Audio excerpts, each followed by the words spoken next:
Welcome back, ladies and gentlemen, Hello. and apologies for the delay, but we should be on the verge of getting into the first series of the International. EG versus Aster is what we're going to have up for you here, and should be good to go. I believe there were some coordinator issues that I believe are fixed. Some ticket issues, something happened too, I believe, something else, but it looks like everything's good.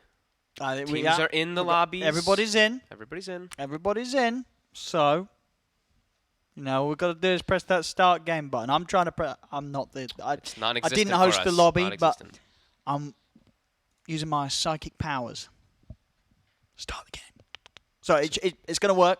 Might take a bit of time, but we're doing our best. And we're back. We've come back because it's about to start. It is. So don't worry. I hope you've all had time to go grab your drinks, your food, your snacks. Yep. And possibly also have already got the chest shop from the stream. Oh, I didn't get mine yet. I've not got mine yet. Mine didn't come yet. Oh, yeah, big sure. Connect your Steam account. I did not have my Steam account connected to my Twitch, so make sure you do that dummy. so you can get your loot from watching after 1 hour. You can collect it, blah, blah, blah, blah, blah, blah. Free chest. Free stuff. And that's actually coming personally from me. So no need to thank me. I wanted to help you all out, so I decided to Good man. send you all a chest for watching the stream. Yeah.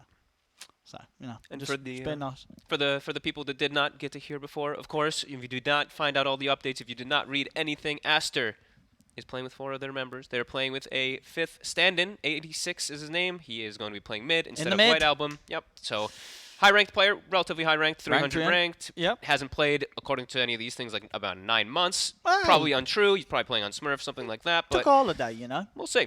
We'll see how he does. So, just remember that. Yeah, and that probably, hopefully, is just going to be for a day, as at least the latest update was that things were getting better regarding the Aster and White Apple situation, so it may just be for the day that they have the standard. But of course, we'll keep you updated, and I'm sure you'll find out updates on the internet from that as well. Yep. So, yes, the lobby is full. Start the damn game already, somebody said, Owen. Okay, there we go. Start the damn... No, I'll probably get told off if I write that in the lobby chat. It's a professional tournament. I can't shout at the admins. But actually, I think they said say ready. Nobody said ready. Shall I say ready? Everyone's ready. Go. They are ready. We're all ready. We're all ready. Oh, somebody just left. But I'm sure it's fine. But everyone's ready. Yep. And again, remind, there's 4 games going on at the moment. You got this, and I don't know what the other 3 are because it doesn't matter. You should stay right here. I believe the other sort of the big one going on this morning is OG versus Alliance, which will, sure, I'll give it some credit. There'll be some good memes there, but we've got EG, and EG always brings the memes, and as I said, so does Aster with a stand-in as well. I'm always here for the intrigue. Team with a last-minute stand-in. You don't know what to expect. Maybe it will be amazing. Maybe this, 86 is some sort of unsung hero. He steps in and he dominates the mid lane. It's going to be a little bit hard against Arbed, I feel, but you never know. So we will be finding out. Yeah, we still do at least have a lot of it still is lots of powerhouse players versus each other. I like I always like looking the matchups of player versus player in their role, right? Like Monet versus Arteezy. Monet has always been known as super beast. Got Lanem versus Fly. Bit of old bloods battling up against each other. XXS versus Ice Ice Ice. Doing the Ricky, maybe. Probably not. Probably not. Dead hero. What about is Ricky just no Ricky? Dead hero. Oh, F. We've got some Fs in the chat. F. Who's pressing F? I think the stream died. Hello. Hello. Press. I see us. I see us. So there's no F. Stop. This is a fake F. They're lying. Why are we effing? Who's doing it? Why are they effing? We're back. I guess it was just a hiccup, maybe. Just a small second. Hello? Hello? Hello? Refresh? Yeah, refresh your stream. And I don't believe I'm sure it'll be fine. Chat's trying to press F on us. Yep. Oh, silly. There's no Fs to be pressed here. No. And what was the other thing? I believe, I don't see it right now, but EG chose first pick. They chose first pick? And Aster chose Radiant. Okay. I think. I have to wait till the thing pops back up. It didn't come back up again yet, so. They haven't redone it yet. No, we had to remake the lobby. Yep. The stream froze for just a bit. No, maybe we just froze.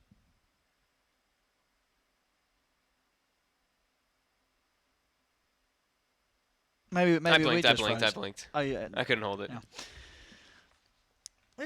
Somebody's assaulting my keyboard. How rude. What are those garbage keyboards? How rude. Do not insult my keyboard. Very rude. Oh, where's the manners here, chat? Insulting my They thought we were equipment. frozen. Look, we got him.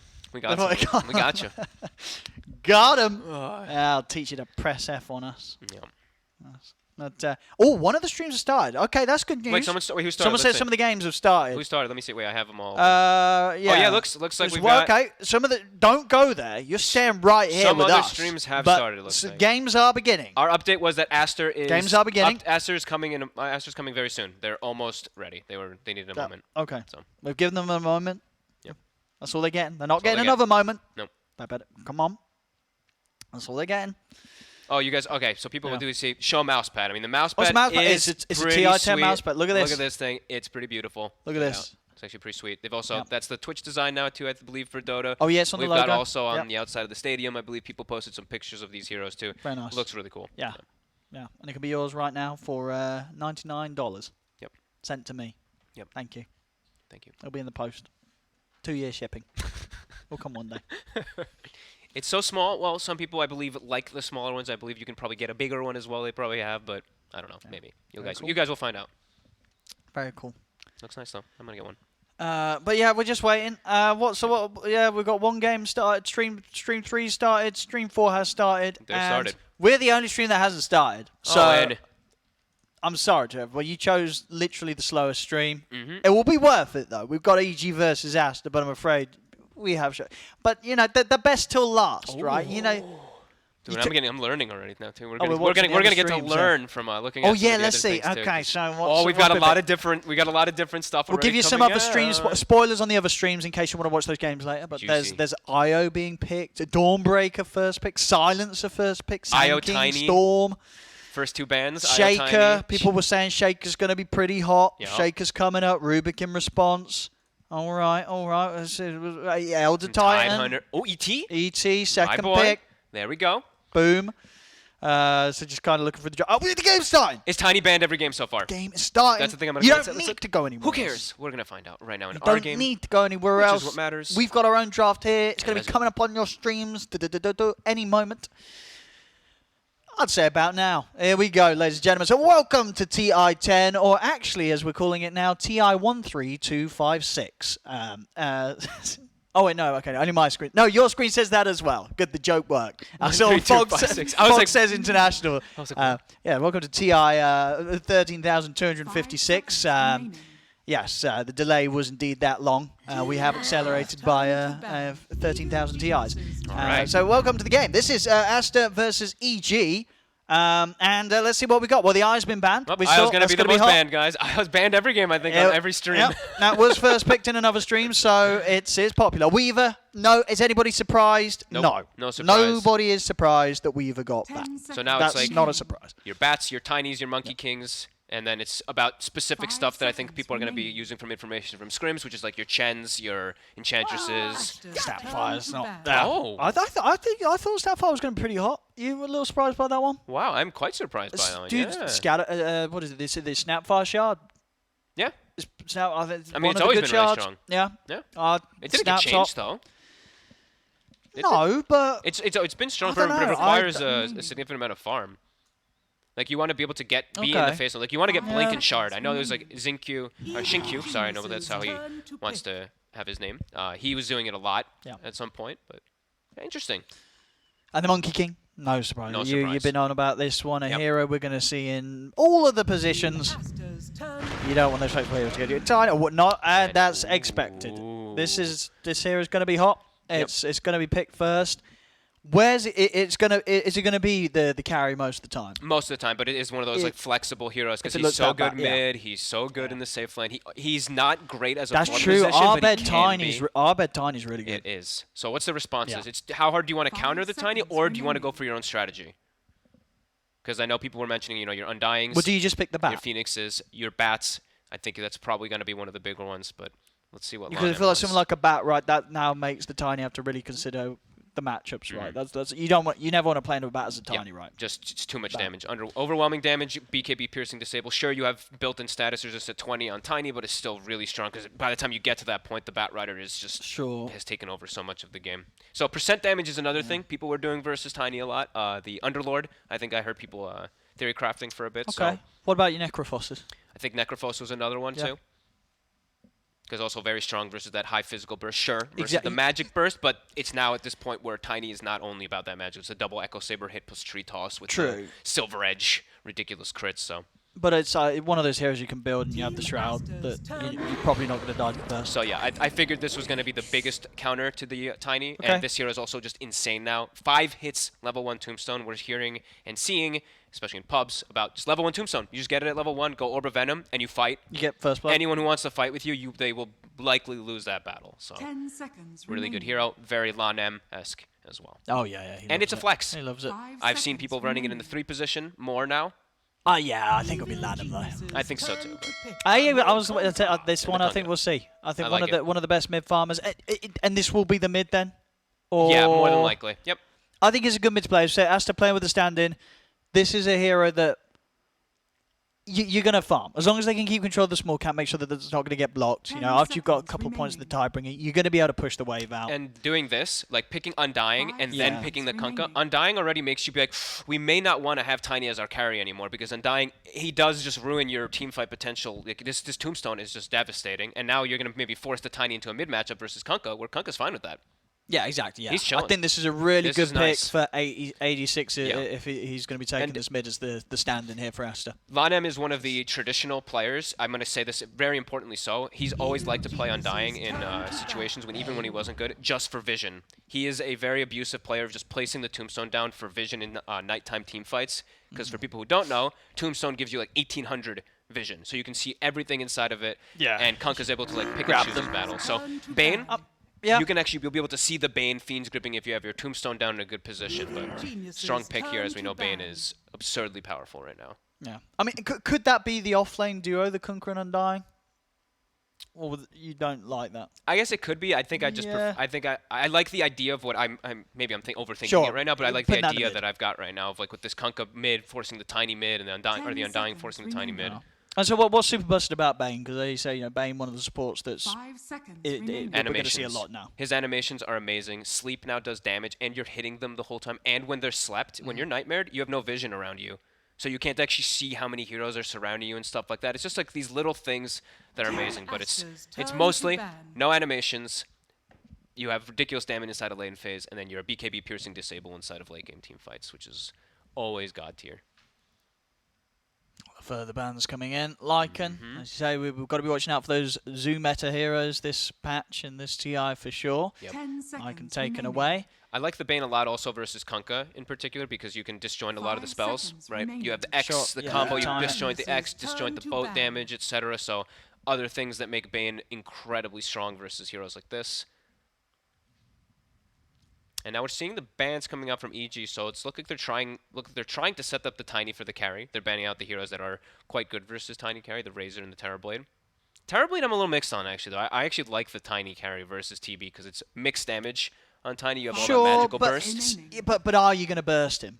Exactly. After he's got those first two sort of stat items, it's like he's going to get the Sunder. If you do your combo, your Echo hits, and then he Sunders, then you feel kind of bad. Yeah. Reflections out, and suddenly he's hitting you back way harder and faster than you can with the meta. Absolutely. So I'm like I said, I'm a little mixed on that one, but that seems like it would have been really strong, especially with Undying, who's going to be kiting the Tiny and who's going to be setting up the TB and healing up the TB as well. It's going to be one of those bans when you're picking the Tiny. That's very much a case of how scared are you of the enemy carry's ability to play the Terrorblade, yes. right? If you know they're a good Terrorblade player, it will come into question. I don't think it's, you say, one of those heroes that you're like, I'm playing Tiny, I can't play against Terrorblade full stop. Yeah. It's like, this is legitimately a hero that Aster's going to be very strong playing with, and we don't want to deal with that. And the other thing is, too, you're playing versus Monet. Yeah, that's his best hero. Like, this guy, he's a beast on that. So, that's why you take it out. Absolutely. And we see the Veno ban, so another hero that's very obnoxious for Tiny. Yeah, he hates playing versus, like I said, Undying, Phoenix, and Veno are three of the bigger counters that just make his life miserable. Team Aster's turn to pick. Banning the aggressive mids, the Storm and the Puck. And I like those bans too because you've already shown that you have an Undying, so you're going to be a bit limited on the disable front, so these elusive Storms and Pucks could be really, really obnoxious. Yeah. You are going to need some control yourself, some sort of interrupt for the Bane. Remaining. Yeah. Maybe they go for the Legion Commander still anyway. XXS is one of his favorites, and it's a dispel for the Fiend's Grip. Really strong later as well Legion too. super good with the shard against, so as you said, for the save against Tiny and Bane, you're able to catch someone, sort of even during the setup of Tiny, and there'll be the high chance they get out of there. Yeah. A lot of save and sustain then it would be between Undying, Kunka's Rum, and then Legion. Maybe a bit overkill at Sure, that point, but it's still strong because it gives you that a BKB piercing lockdown as well. So, and a long duration one. So even though Tiny, as we mentioned, status is we built in, could be decent. But they're gonna go for a hard disable, as you said. Undying, lacking. They gotta get something, yeah. Because Abed very likely to play some Spirit. Ember and Void Spirit are still there. Queen of Pain still there, also a very popular hero. Yeah, I mean, something like the co-op with the Void Spirit. Do you still like that when there's already like these tanky heroes? The Kunkka. I feel like this is a hero you're going to struggle to burst. Or do you think if you pick something like a co-op and say the Kunkka does go mid, you're going to be able to crush him hard enough in the matchup that he just has a sad game? Yeah, I think that could be an opportunity. And now, okay, so we've got Bane Mirana. So a really strong roaming combo. Also could set up for. I mean, they could set up for some type of aggro lanes even too. I've seen these heroes as well. I've feel like poor old 86 standing in. You're playing against a Mirana that's going to be constantly sort of trying to keep you on your toes in the mid lane. Yep. EG, they're definitely looking to put the pressure on there. I like the Mirana a lot too. And yeah, there's the Ember. So we expected some type of these elusive heroes for Abed, and that's why I like this Spirit Lion. more. Yeah. With the build potential, you can just sort of scale how you want your damage output to go more than something like a Void Spirit or Co-op. And now just like you said, if he is going to be 86 mid lane, now you really have to watch out for Mirana arrows. You're going to have a chains as well. That can be the setup for it too, so quite scary. But if 86 feels comfortable standing and playing someone else, there's that chance to say this Kunkka and Undying could go together at the bottom. All right, we got the Morphling. The Monet Morph. Classic. And I guess Morph is one of those carries that's pretty good against the Tiny, right? And versus the Ember. Turning into both of these heroes inside of a team fight is very strong. You're going to have a Toss Avalanches of plenty. You're going to and you're going to have the Slight Chains. Everybody always used to like to play the Morphling versus the Ember because it's pretty much like you have an Ember Spirit on your team inside of the team fights. No, great with the heals and sort of sustain again from the Undying and the Kunkka. You can set this Morph up to be rather unkillable. Moonlight Shadow looks pretty good this game, though. I love playing Mirana overall just always has these little invisible impact things, but versus something like Tombstone, your zombies are spreading, you Moonlight Shadow, if you get it to disengage away from a sentry or from a dust, your teammates are just going to have those zombies disappear. You can always set up really nicely. And it's a lot of gank potential right now from EG with that Mirana ult, with the Bane setup, with the Tiny, lot of burst. Pretty cool.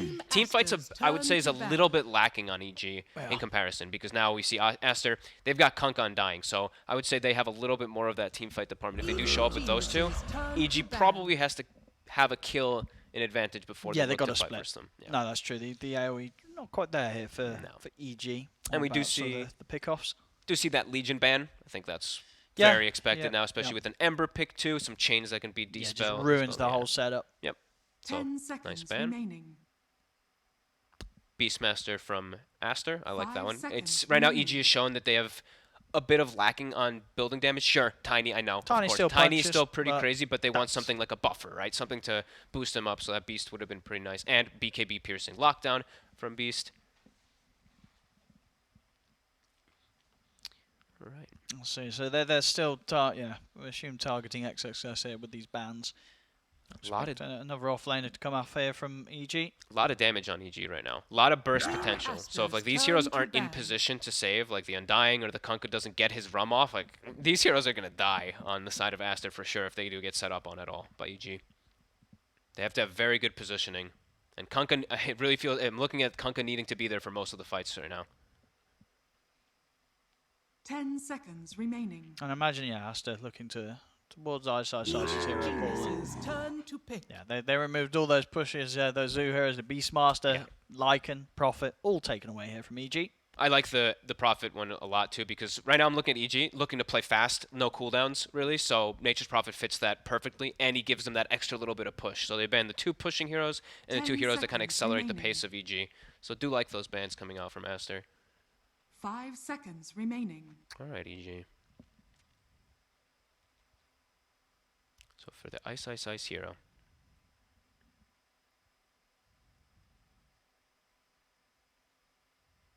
Let's see, maybe someone else that can catch the morph. Ooh, okay, hell yeah. So what are we getting? Who's playing what? Anything switching up here? ET is Ice Ice Ice, I imagine. Okay. Oh. Core ET? Yeah, Core ET. Okay. And that's always going to be really nice versus Morphling. It is. If you Goodbye, goodbye armor. Yep. The more farm that you get on an ET 10 is always going to be seconds better because then you can remaining. actually stay in the face. If you're a support ET versus like the Morphlings, at some point, you know, when you get 5 BKB and all that, seconds it's a little remaining. harder. But as a core, is- you can stay on them. And I mean, Tiny's combo just So much it's damage. insane It's anyway. so much Buffed damage up on this by team. the Elder Titan aura, Yeah. applying that debuff. Heroes are going to disappear. There's going to be very little they can do to save one another at this moment in time. We'll see what Aster closes up the draft with themselves. Oof, and so they'll put what? Lion has to be a 4 position. Undying Morphling will be the safe lane. So it's going to be ET Yes. Mirana versus that. So Undying can do a decent job, but this could be really hard for the Morph, I gotta be honest. It's so much damage, it's constant poke from the Mirana, and Undying can't really back you up to trade with the Mirana at all. So I think this could be a tough one for Monet in that top lane. And we do see at least, you know, that Necro, that % damage versus the Tiny. Yeah, one of the heroes I think can work nicely against it, and More lockdown. heal. They need lockdown. So now at least with the Scythe, they can have good bursts with the Scythe, the Finger from Borax. They can look to pop some of these heroes like Arbed, you know, especially as an Ember Spirit. Sure, you have the Flame Guard, but you're not a hero that's going to be looking to build stat items or HP items. So still, if they can get that catch, if Borax can get a good time on the Blink. Aster has no way to hit buildings. The Morphling has to be the only one who just walks up. They have Tombstone to provide I mean, they're vision, but taking it it's- late, right? Yeah, They're building up Monet. They're looking to get Monet to a point where he's ready to carry the game on his shoulders. But even late, they're playing versus ET. Yeah, so EG's I not feel gonna like you're feel playing. bad, I think though, you're playing it's- into EG's hands if that's the case. It's definitely a hard game. It's a hard game here Looks for tough. Aster. And of course, was going to be the case anyway, as we say this for today, having to play with their stand-in, with White Album unable to perform. So They have. we'll see. It's going to be interesting. 86 on the Kunkka. Yeah, and they have. But the one thing I will say is they have really strong team fight. I'm just going to keep reiterating that. So if they do come out of the group lanes up. ahead, if they can start to group up, they could actually dismantle EG in a pretty quick fashion because EG is more about that pick-off game. But as we've known, EG overall laning phase is their jam. So we're going to see how they set up the lanes and what they're going to do to just even more shut down the hero that they think is going to be the problem in the early game. So here we go, first game. But there with a pretty impressive win rate on the old Ember Spirit. 268 wins against 125 losses. To here we have, ladies and gentlemen, welcome to the first game that myself and Vog will be taking you through, EG versus Aster. Game 1 of the 2-game series. Level 1 smoke. Aster ready to head out and look for some action. So's EG, smoke coming out from them as well. Let's go, because you know what it is. Got to block the small camp. Oh, and you cannot let them get to the small camp. We'll see if they both try to go for it here. Double sentries on fly. Borax has one. He's already in position around his small camp. So let's say the invasion begins. Welcome, everybody. See what setup they can get here. Taking a look at Aster's items. being very careful. Yeah. Anything out of the ordinary. Ice with some cheeky starting items. Double gauntlet, just stick, branches, no regen to start. He's going to bring it out at the start. That's cool, because he's playing versus the Undying, and they're not going to be able to hit him too much, and he's just going to be able to play in the face of them. Then he can actually hit the Undying back. Cool approach. 30 seconds to battle. They're still just all I mean, five. Aster. I like the defensive pose here. 5 round the tier 1. Got to be careful of the sleep arrow. Someone steps out of position. That'll be a first blood. And Lanem, he did automatically skill Decay. So he didn't even go for just in case of anything where they will be able to skill Tombstone. He wants Decay for the laning phase, as I think is necessary. He needs to secure Monet. So I do agree with that this time. Step up the bounty in it. Maybe Boris can do it with a stun, but Arrow's going to come out and able to secure that bounty. I was going to get a bit of a rundown here from the two of them, but no further catch. And let's see if where Fly goes. Is he going to just go straight back to top lane immediately? More than likely. And we'll have our standard lanes. Pretty much everything expected with the setup. Yep. I think, yeah, Eyes definitely going to be on the mid lane. How much can 86 do here as the stand-in against definitely one of the fiercer mids at the tournament here, Arbed on Ember Spirit. And both mids do have their small camp available to them, so that'll be cool. Yeah, we'll see both heroes pushing the mid lane in and out. The Flame Guard being leveled up by Arbed. 86 with the Tidebringer. See on the side lanes, Borax trading quite nicely here with Fly. Yep. Decent lane right now for Aster. This top lane should be pretty okay for Aster. Once levels come out, Borax just has to be a bit careful. They have to be careful of some like sleep tossback plays that could come out from the side of EG, but a decent lane there. And looking at the bottom lane, as I said, Monet is really going to have a hard time. They're going to just consistently arrow the range creep with the Mirana, and then they're just going to have creep advantage plus an ET with like the, you know, spirit bonus damage. So that'll be a bit of a tough start for Monet, and we'll see how he does, how he recovers.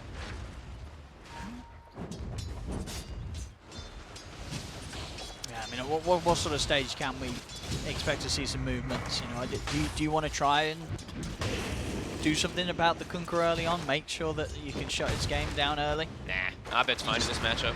Just leave speed. Yep, Ember does good in this one. It's top lane. Success. He's got the stick charges. Arteezy not quite able to run him down. Fly's got to be careful. Ooh, nice. I like XXS what he's going for here. Immediately going for Falcon Blade. Got a fluffy hat, so just needs to watch about the burst potential in the top lane at the early levels. So that'll, yeah, he's at 800 HP already. So he's very, very healthy. Very likely that he won't die up there. Yeah. Borax will be able to cover him nicely with the stun. Yep. Each time that Arteezy tries to step up. Let's see if Crit decides to start checking any of these water runes at some point soon. Right now, they're emphasizing on just shutting down Monet. He's doing okay. He actually had the lane in a good position. Lanem's doing a really good job of bodying both Ice and Crit for the moment. And what do you sort of expect to see nowadays from the Morph? Are we seeing the E-Blade, or is it sort of Manta Skadi just farming it up? Are you killing, or are you hitting creeps? They've been switching it up a lot. It really depends on what you're playing against and what you're with too. Because I've seen a lot of Aghanims too. Because I've seen some like Willows, but most of the time it's still Manta. Especially when you're playing versus like chains and stuff like that, it can be annoying. So wouldn't be surprised to see that one. It's only getting a little harder for Arteezy to step up to the wave top. Crit's going for couriers. That's gonna might give away their ward that they placed deeply early on, but either way, always worth it getting these. Oh, unfortunate there for Monet. Not quite enough damage there to get that range CS. Nice getting the nice deny. He's getting 14-2. Elder Titan only 9-5 right now. This is not going as well as I thought that EG was going to be able to play like aggressive down here. I guess the Undying factor is just too much. He's just constantly getting the spam onto the ET. Now he's a little different. ET, he's 3, so that's where the Spirit actually becomes powerful. When you get that 40 bonus damage from heroes if he hits both of them. He's got literally a DD or even triple damage or more the entire laning phase. So yeah, and when you do run this ET Mirana lane, you do need it to sort of win. Like losing the lane is like you're drafting this against the Morph to make sure that he doesn't free farm. And the thing is too for ET is like you want to have a good laning phase because you don't have a good catch-up mechanic. Yeah. You don't farm well. You don't. That's just the nature of the hero. You farm well. You farm through team fights or through kills. So at some point soon they're gonna start getting very aggressive down here. I'd imagine. Just it's the same thing. Just always watch out for Tombstone because it's 5 hits now. So they don't want to get too over-aggressive and then just get turned on and get killed by the Lanem. A mild pause here at the moment whilst we do deal with the delay. How are we doing for the last hits in the mid lane? 12 pretty for 2 even. against the 13 for 5. Yep. 86. Not struggling too much to keep up there with Arbed as this Kunkka. And he's going to be able to do so quite easily. We'll see the build. He's tanking up big time. Sticking here. to the double braces. Making sure, quite like as you said with XXS, that they just itemize in a way where once Arteezy does have that first item or so and he's ready to roll, burst heroes with the combo, there is the chance that they will survive through it. Cloaks, bracers, raindrops, fluffy hats will be a friend of Aster this game. Their lineup is sustained, so if they can survive the initial burst, it's very likely that they can turn those fights. However, just as we said, EG, lots of burst. Once they start getting these levels online, especially with ET Aura, it's gonna get strong. Did we find out what had happened? They just said it. It was just a quick pause, right? Yeah, just a mild lag here, apparently. Hopefully it will only be brief and pass. We can get back on with 3 minutes in. No first blood. As expected, first game of the TI for these teams. You're going to see some cautious moves early on. Nobody wants to be the first to die here on LAN. So both teams playing very careful here in this early laning stage. But here we go, back on with the action. Like that Abed. I was pretty sure he'd do it, but I'm glad he did do it. He gets the Searing Chains at level 4. So if Crit does look to make these type of rotations around mid, it'll be an option for him.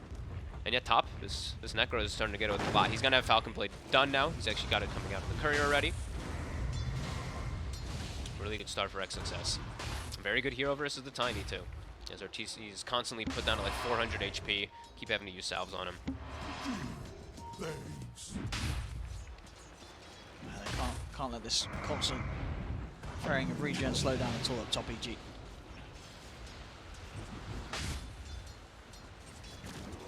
And Borax looks like he is starting to set up for some of these runes, trying to help out 86. Even though he's holding his own in the match up mid, he just wants to get him at least one of those runes. But no, I thought he was going to go bottom and check it. I thought he was going to pull the creep wave, but he just lets Abed get that bottom water rune for free. Fly making the move over. Going to probably just scout out some stacks here, since he did see that line disappear for a moment. And stacks are easily farmable by Aster, as they do have both Kunkka and the Tombstone, which always will help anybody farm those stacks up, in particular Morphling. I mean, and how early? I mean, you say Aster, their lineup has got the sort of the superior team fight earlier than anything EG will be capable of when it comes to sort of 4-man or maybe even 5-man pushes if Monet has his first time done. I mean, when are you looking for that to come in? Like, how early are Aster going to be trying to push for objectives? I honestly, like 86, like hit level 6 and maybe just go top, like immediately almost. Because mid, sure, you won't be able to kill Abed with your heroes at the moment. It's just very unlikely unless you get some perfect chain stun from the Lion and all that. He's already 6 too. I think you want to head the top lane with the boat immediately and take this tower with XXS as fast as possible. Yeah, I mean, a sort of a well-farmed XXS on the Necrophos already at this early stage, and with the Kunkka, if that sort of push comes in, He's going to respond bottom. So he's going to be able to get any sort of setup at 86. They're fast, though. Already into the trees, and just a level 1X at the moment. No boots on him either. Yeah, EG well out of the way before anything can come of this. As he will have to take the slow walk back to the mid lane. Crit continuing to move over here as well. Maybe seeing if they can do something with the two of them, or with the three of them here. EG, they've got their eyes on 86. Fly, Abed, and Crit looking for the setup. Can he get the sleep? Are we going to get any TPs coming in from Aster? Are they going to help their assistant coach here? 86 will standing in on the Kunkka. It's not enough damage from EG. He's able to get the combo off, and 86, he says, well, thank you. Is this your best day? 86 standing in. And he's the man to take the first blood. I mean, if that's going to be a morale boost and a half here for Aster. Yeah.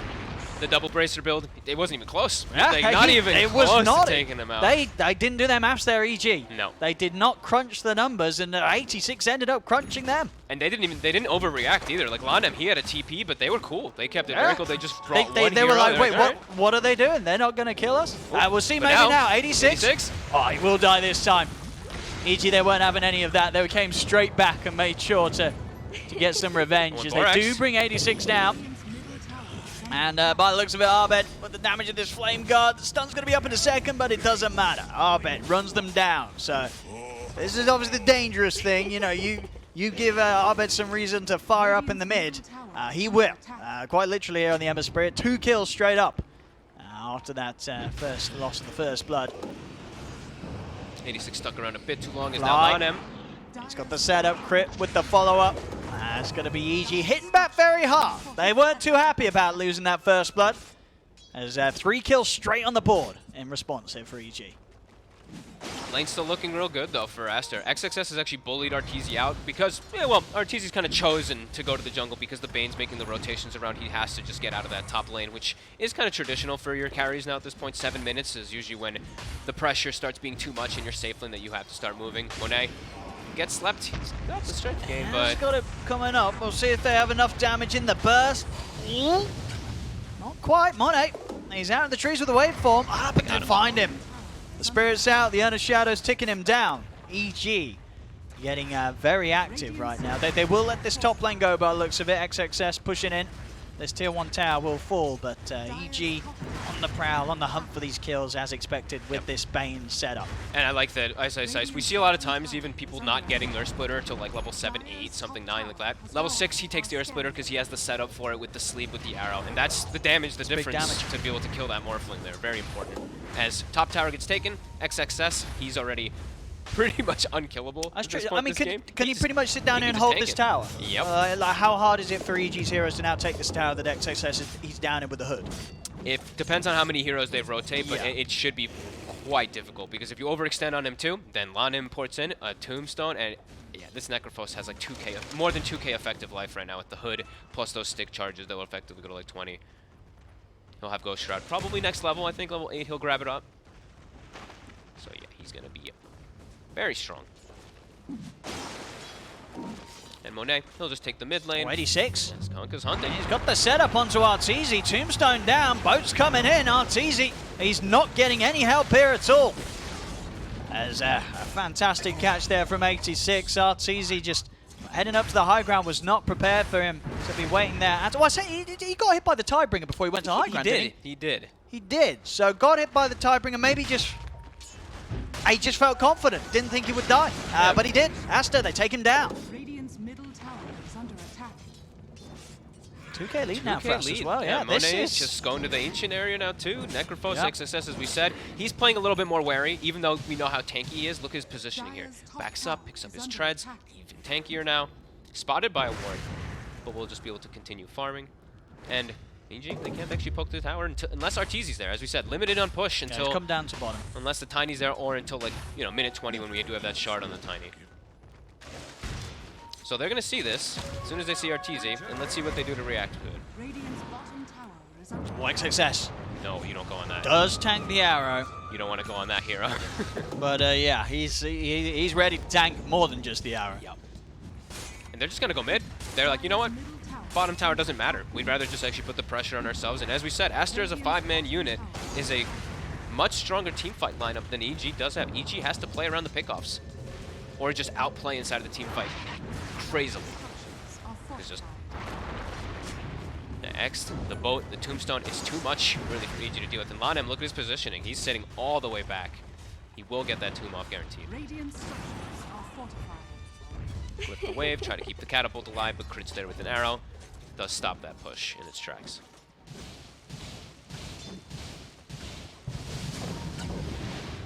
See if they can do anything about Monet, because he's getting the space to catch up. So he had a bit of a slower time as compared to the other cores in the opening. Another smoke coming out here. They've Got got the boat. finger. Got the finger, They yeah. have huge amounts of burst. They see the Bane. Not They just, bad. I guess they're just gonna Yeah, settle. they'll take it. Yeah, even throw down both the ults in. No messing around, make sure they get the kill. Arbit does jump in. I see a nice Chain. move from Monet, using the chains against him, but Moonlight Shadow is out. Don't quite have detection on them here, so Arbed will be able to step away. Getting away with quite a lot here. Monet now being able to play in the aggressive jungle. Arteezy about to have his Echo Saber finished up, so that's when he's going to be able to start joining the fights. But as we said, not an easy Tiny game. Playing versus Necrophos, playing versus Undying. Playing versus like most of these heroes is not the easiest at all. You don't have good burst targets on almost anybody except for the Lion. I mean, it shows, and it's going to be expected, right? These Right. heroes that we do feel are going to be strong, like the Tiny.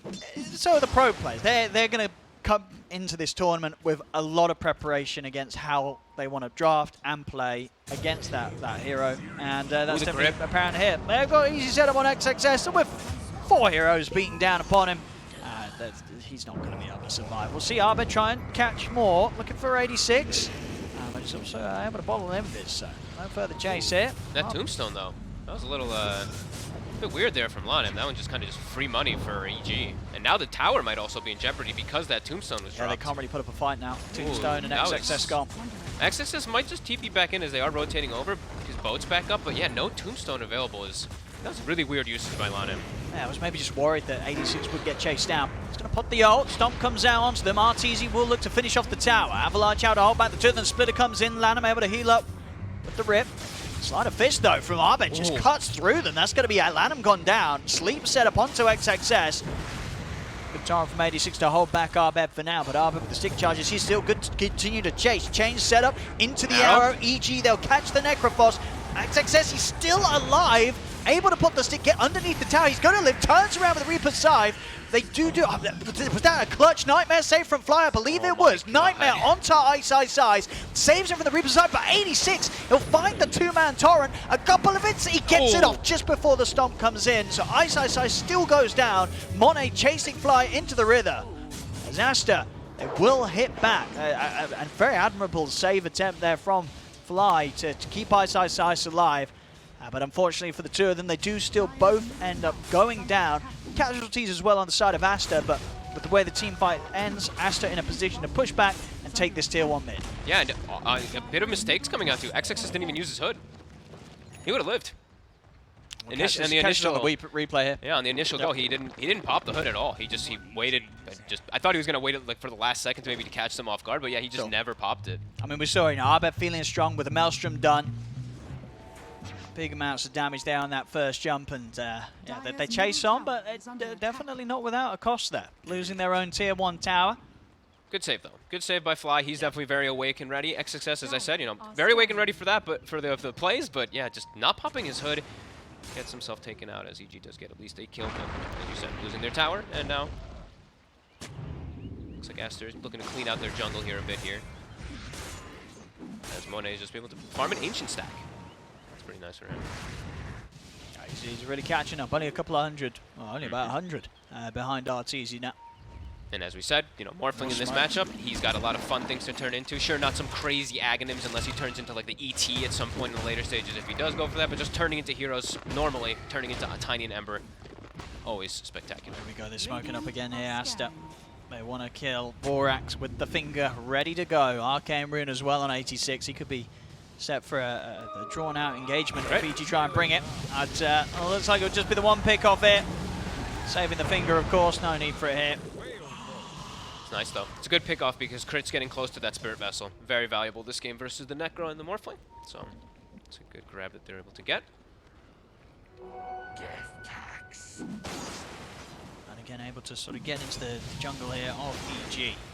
86 on top of the armlet going for the BKB. I mean, when that BKB's done, unless he gets caught out by a grip setup, he's probably going to be pretty invincible. And it's not going to be easy killing these heroes. This Kunkka and Necrophos, very, very tanky. Another catch here for Aster. They catch Fly doing a bit of a warding mission in their jungle. Instantly put a stop to. 86 is owning. he's part of all 7 kills. Top network. That's dude. I mean, he's owning. I'm telling you. He is. This. He's playing really well. As it goes with sort of last-minute stand-ins, they're going to be feeling pretty strong here, Aster. And I love the itemization he's gone for. Like just double bracer, no funny business. Double bracer gets tanky. A damage item in between, and then he's going straight BKB because, I mean, once they've got BKB, and as we said, like their group up with BKB, they might just be able to go straight into Roche Pit, and EG, it might just be a hard one for them to contest. And look at this from the low ground. They got the step onto Arteezy. TPs are coming in, and it looks like Aster are hesitant on going any further towards the attempt for that kill. It's a hard one. He's level 12 now. Yeah. 2100, 80 HP with that 18 armor. Quite a tough cookie to crack still. They do have the finger, but yeah, in that position there, they can get turned on too easily. As EG, still just chilling out. You can tell they're not really like feeling too flustered. Still just playing like this farm game. As we said, they do have this really strong potential for late game scaling because of that ET. And I think the Spirit Vessel is done. So maybe that might be a go to try to go get some more kills onto both that Necro and the Morphling before they do get their next item.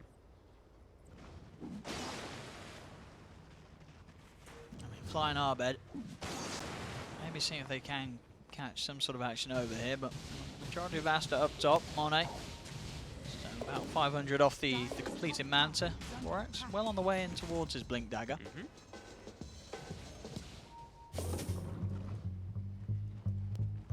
86 just playing it safe and smart. Knows that it's very likely that EG's members are eyeing him up around the mid lane.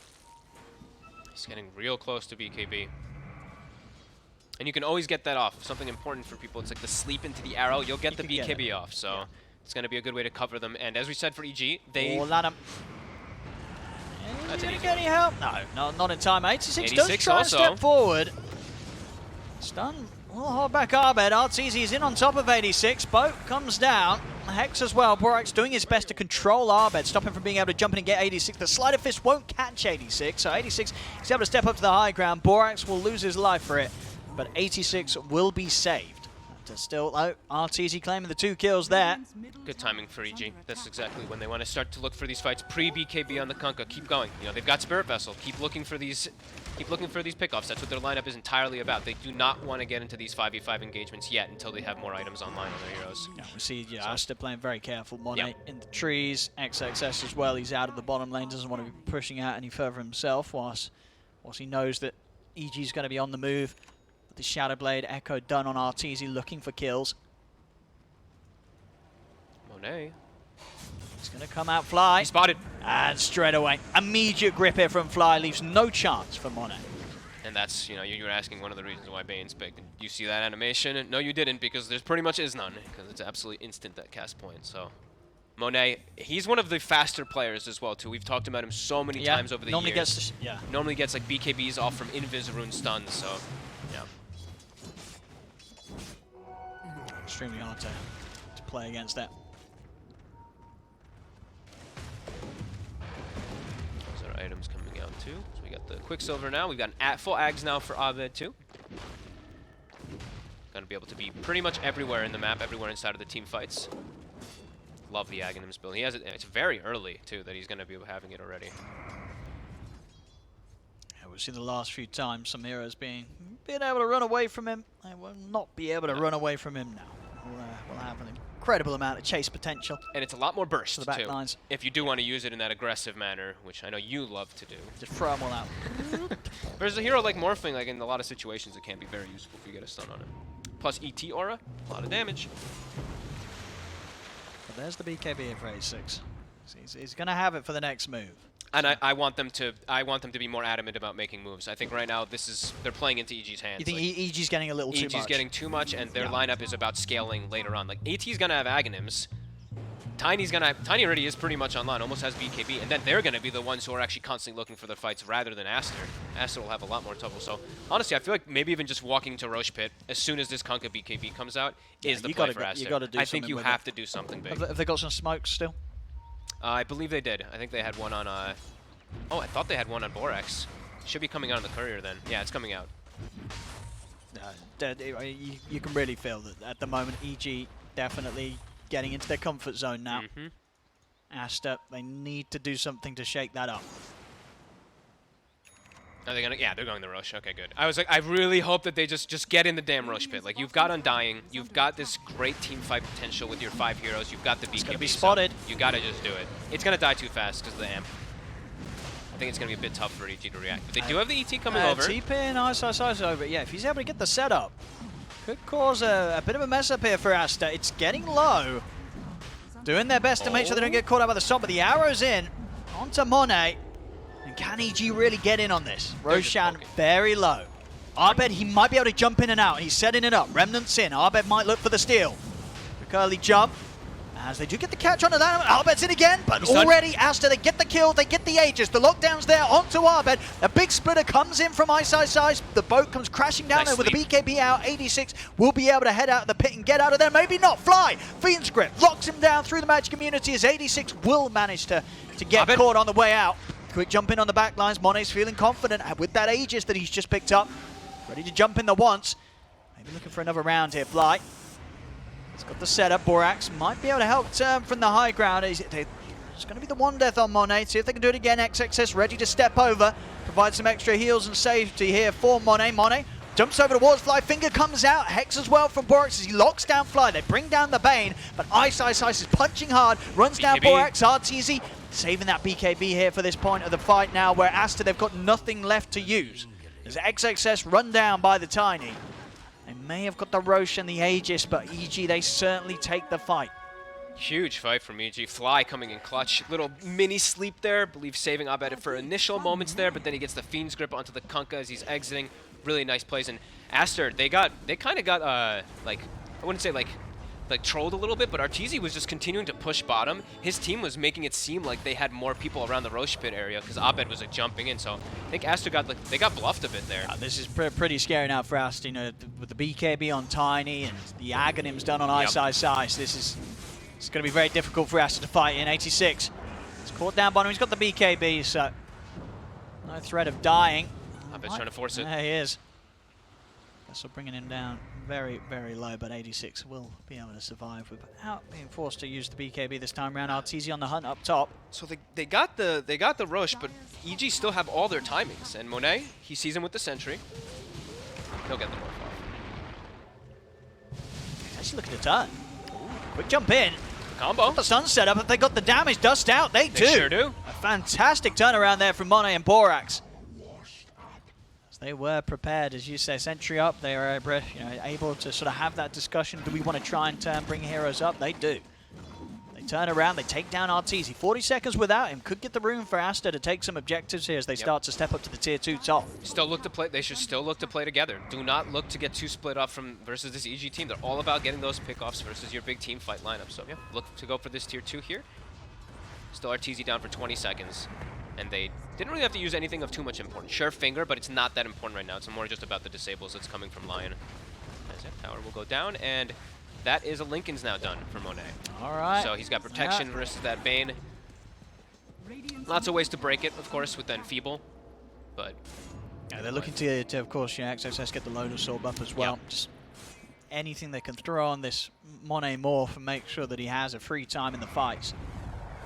See from the high ground, Ice trying for the stomp setup. They've got the sleep into Arrow, Splitter as well. See if they can burst him. Oh, they certainly can. Ice just destroys him, punches down Borax. He's over towards XXS. He can't run, stomps out. XXS gets shredded as well. 4 dead on Aster there. As wow, Ice just frontlining it all and coming in hard with these big punches. They did get all their timings, as you mentioned. Like Aster, they made a nice move top. They played around all this vision here. They get the kill on the tiny, but EG, they got every timing. They never overreacted to almost anything. Ice is massive. He's got that last fight. He gets the 15 talent right before he walks in too. So plus 350 damage when he walks into Aster's heroes there, and he can quickly clean them up. And now 4K advantage, and this Necrophos 0 and 4 after having such a good start in the laning phase hasn't really been able to make anything happen with himself. Just the chain stun is just too much for him to deal with. One is wrapping in from the top end. They want to try and kill Arteezy. Straight into the tiny form. Good move here from Fly to try and save with the Nightmare. It's not enough. The Scythe comes crashing down. Arteezy's gone. Arrow off to the side to 86. Ice, he's ready to run in. He wants to try and fight, even though they've lost Arteezy. Still feeling strong here between the two of them. Ice and Arbed, but it isn't enough. Ice has now been left behind as EG have decided to bail. He's going to look for the TP out. There's nothing to put a stop to it. Nice play by him there. Waiting for the last minute to throw the Spirit out, catches it on the 4, so he gets that high duration magic immunity. Arteezy does die though, but in a position that is a very aggressive spot, so Aster now have to push their lanes fully out to get something out of it. Yeah, so a solid attempt from EG to try and find more from it. And, yeah, also able to bail out when they could. Fly is ready here. He does not have his Fiend's Grip Rebel, but he does have that ward that is going to get instantly taken out from the sentry that's inside the lane. So unfortunate for him, but he was trying to hunt.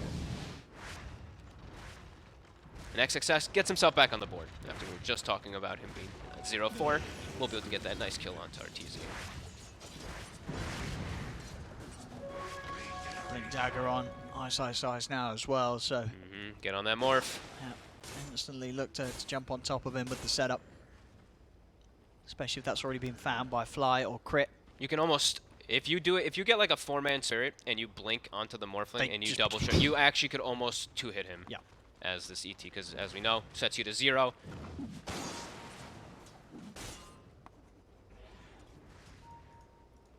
We do have a mech picked up from Crit, so they're trying to tank up. They're trying to make up for the fact that they do have like, some limited team fight on their side. Always good pickups too. Any crazy neutral items? I've been trying to glance through them a bit here, but I haven't seen anyone like that's super breaking this time around. I mean, the Grove Bow on both sides is nice. Abed having that is definitely really nice. Same for Monet, right, with the waveform attacks targets. But, I mean, you would imagine at that point there's probably going to be some better items in the game. Smoke on smoke. See if EG, like we said, ideally they want to get the start where they kill one hero first. Right now, though, they are starting to get quite strong because of that ET, so their team fight has been heavily improved because of it. Instantly, Lanem. The sleep into Arrow. Lanem might have to be just let They're gone here. Borax is going to try and jump back in. They've found 86 with the 86. grip. He's able to get the BKB off, but the splitter comes in. Ice gets the kill. He's over to the side, punches down Borax. Now EG's ready to chase for more. There's only 3 left up here on Aster. They're looking towards Monet. Monet with the Manta trying to get away. Spirit Vessel down upon him, and he's going to get destroyed as well. Arbed flying forward with the Remnants up to the high ground as well, ready to dive in under the tier 3s towards XXS. A Scyther's attempted. It's not enough damage. EG, they've team wiped Aster. And it was a buyback from Lanem. He bought back and died almost instantly. The Tombstone feels like it's doing literally nothing. Oh, and they're just bypassing it instantly. No cares at all as EG now have taken full control of this game. This is 8K lead. ET out of control. Gonna have a crit next, as well as Arteezy. Pretty much got the Silver Edge done too. We'll see this again, just a rough start. I mean, maybe if they just let Lanham go, but as we saw, 86 getting caught at the start of it. The BKB can't come out sooner, as he's just gone. And 3 against 5, it's never going to be fun, especially against the chase that EG have. Arbed with the Zags, and Ice as well, just being able to run forward with that immunity.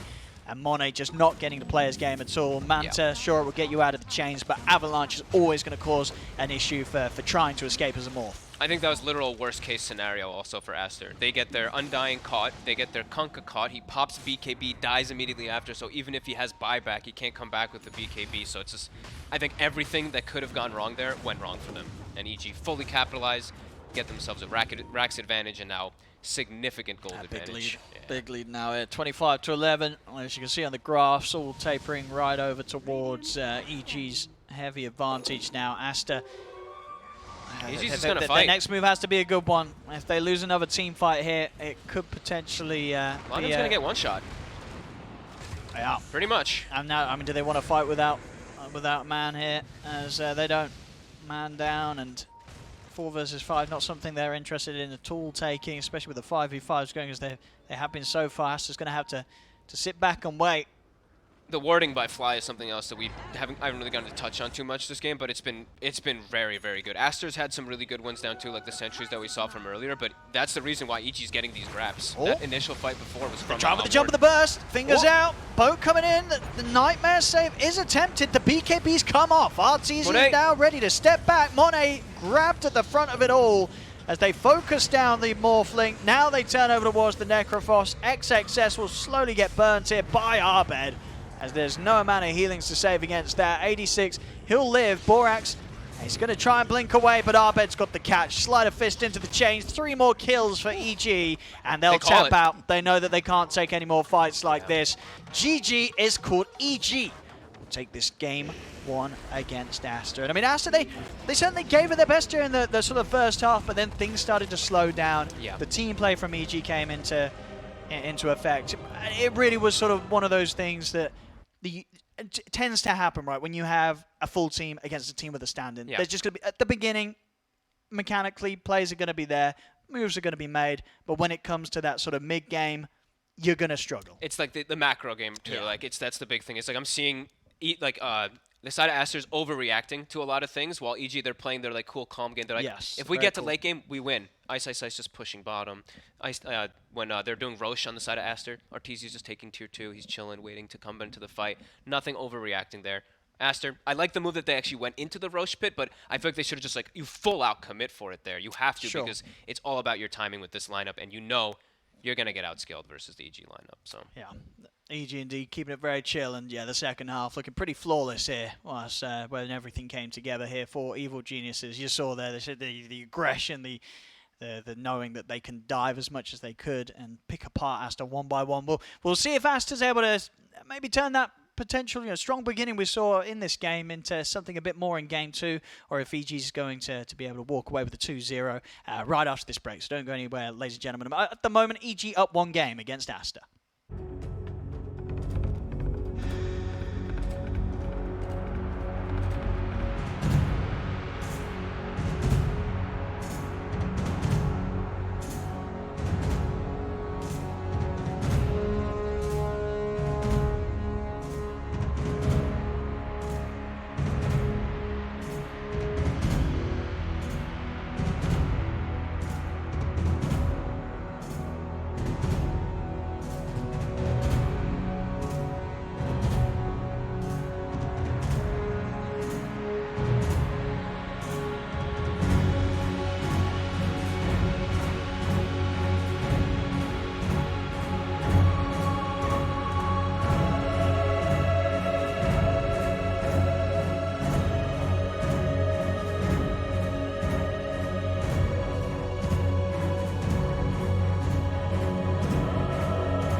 Welcome back, ladies and gentlemen, to Game 2 of Evil Geniuses versus Aster. EG, of course, up at the moment, one game.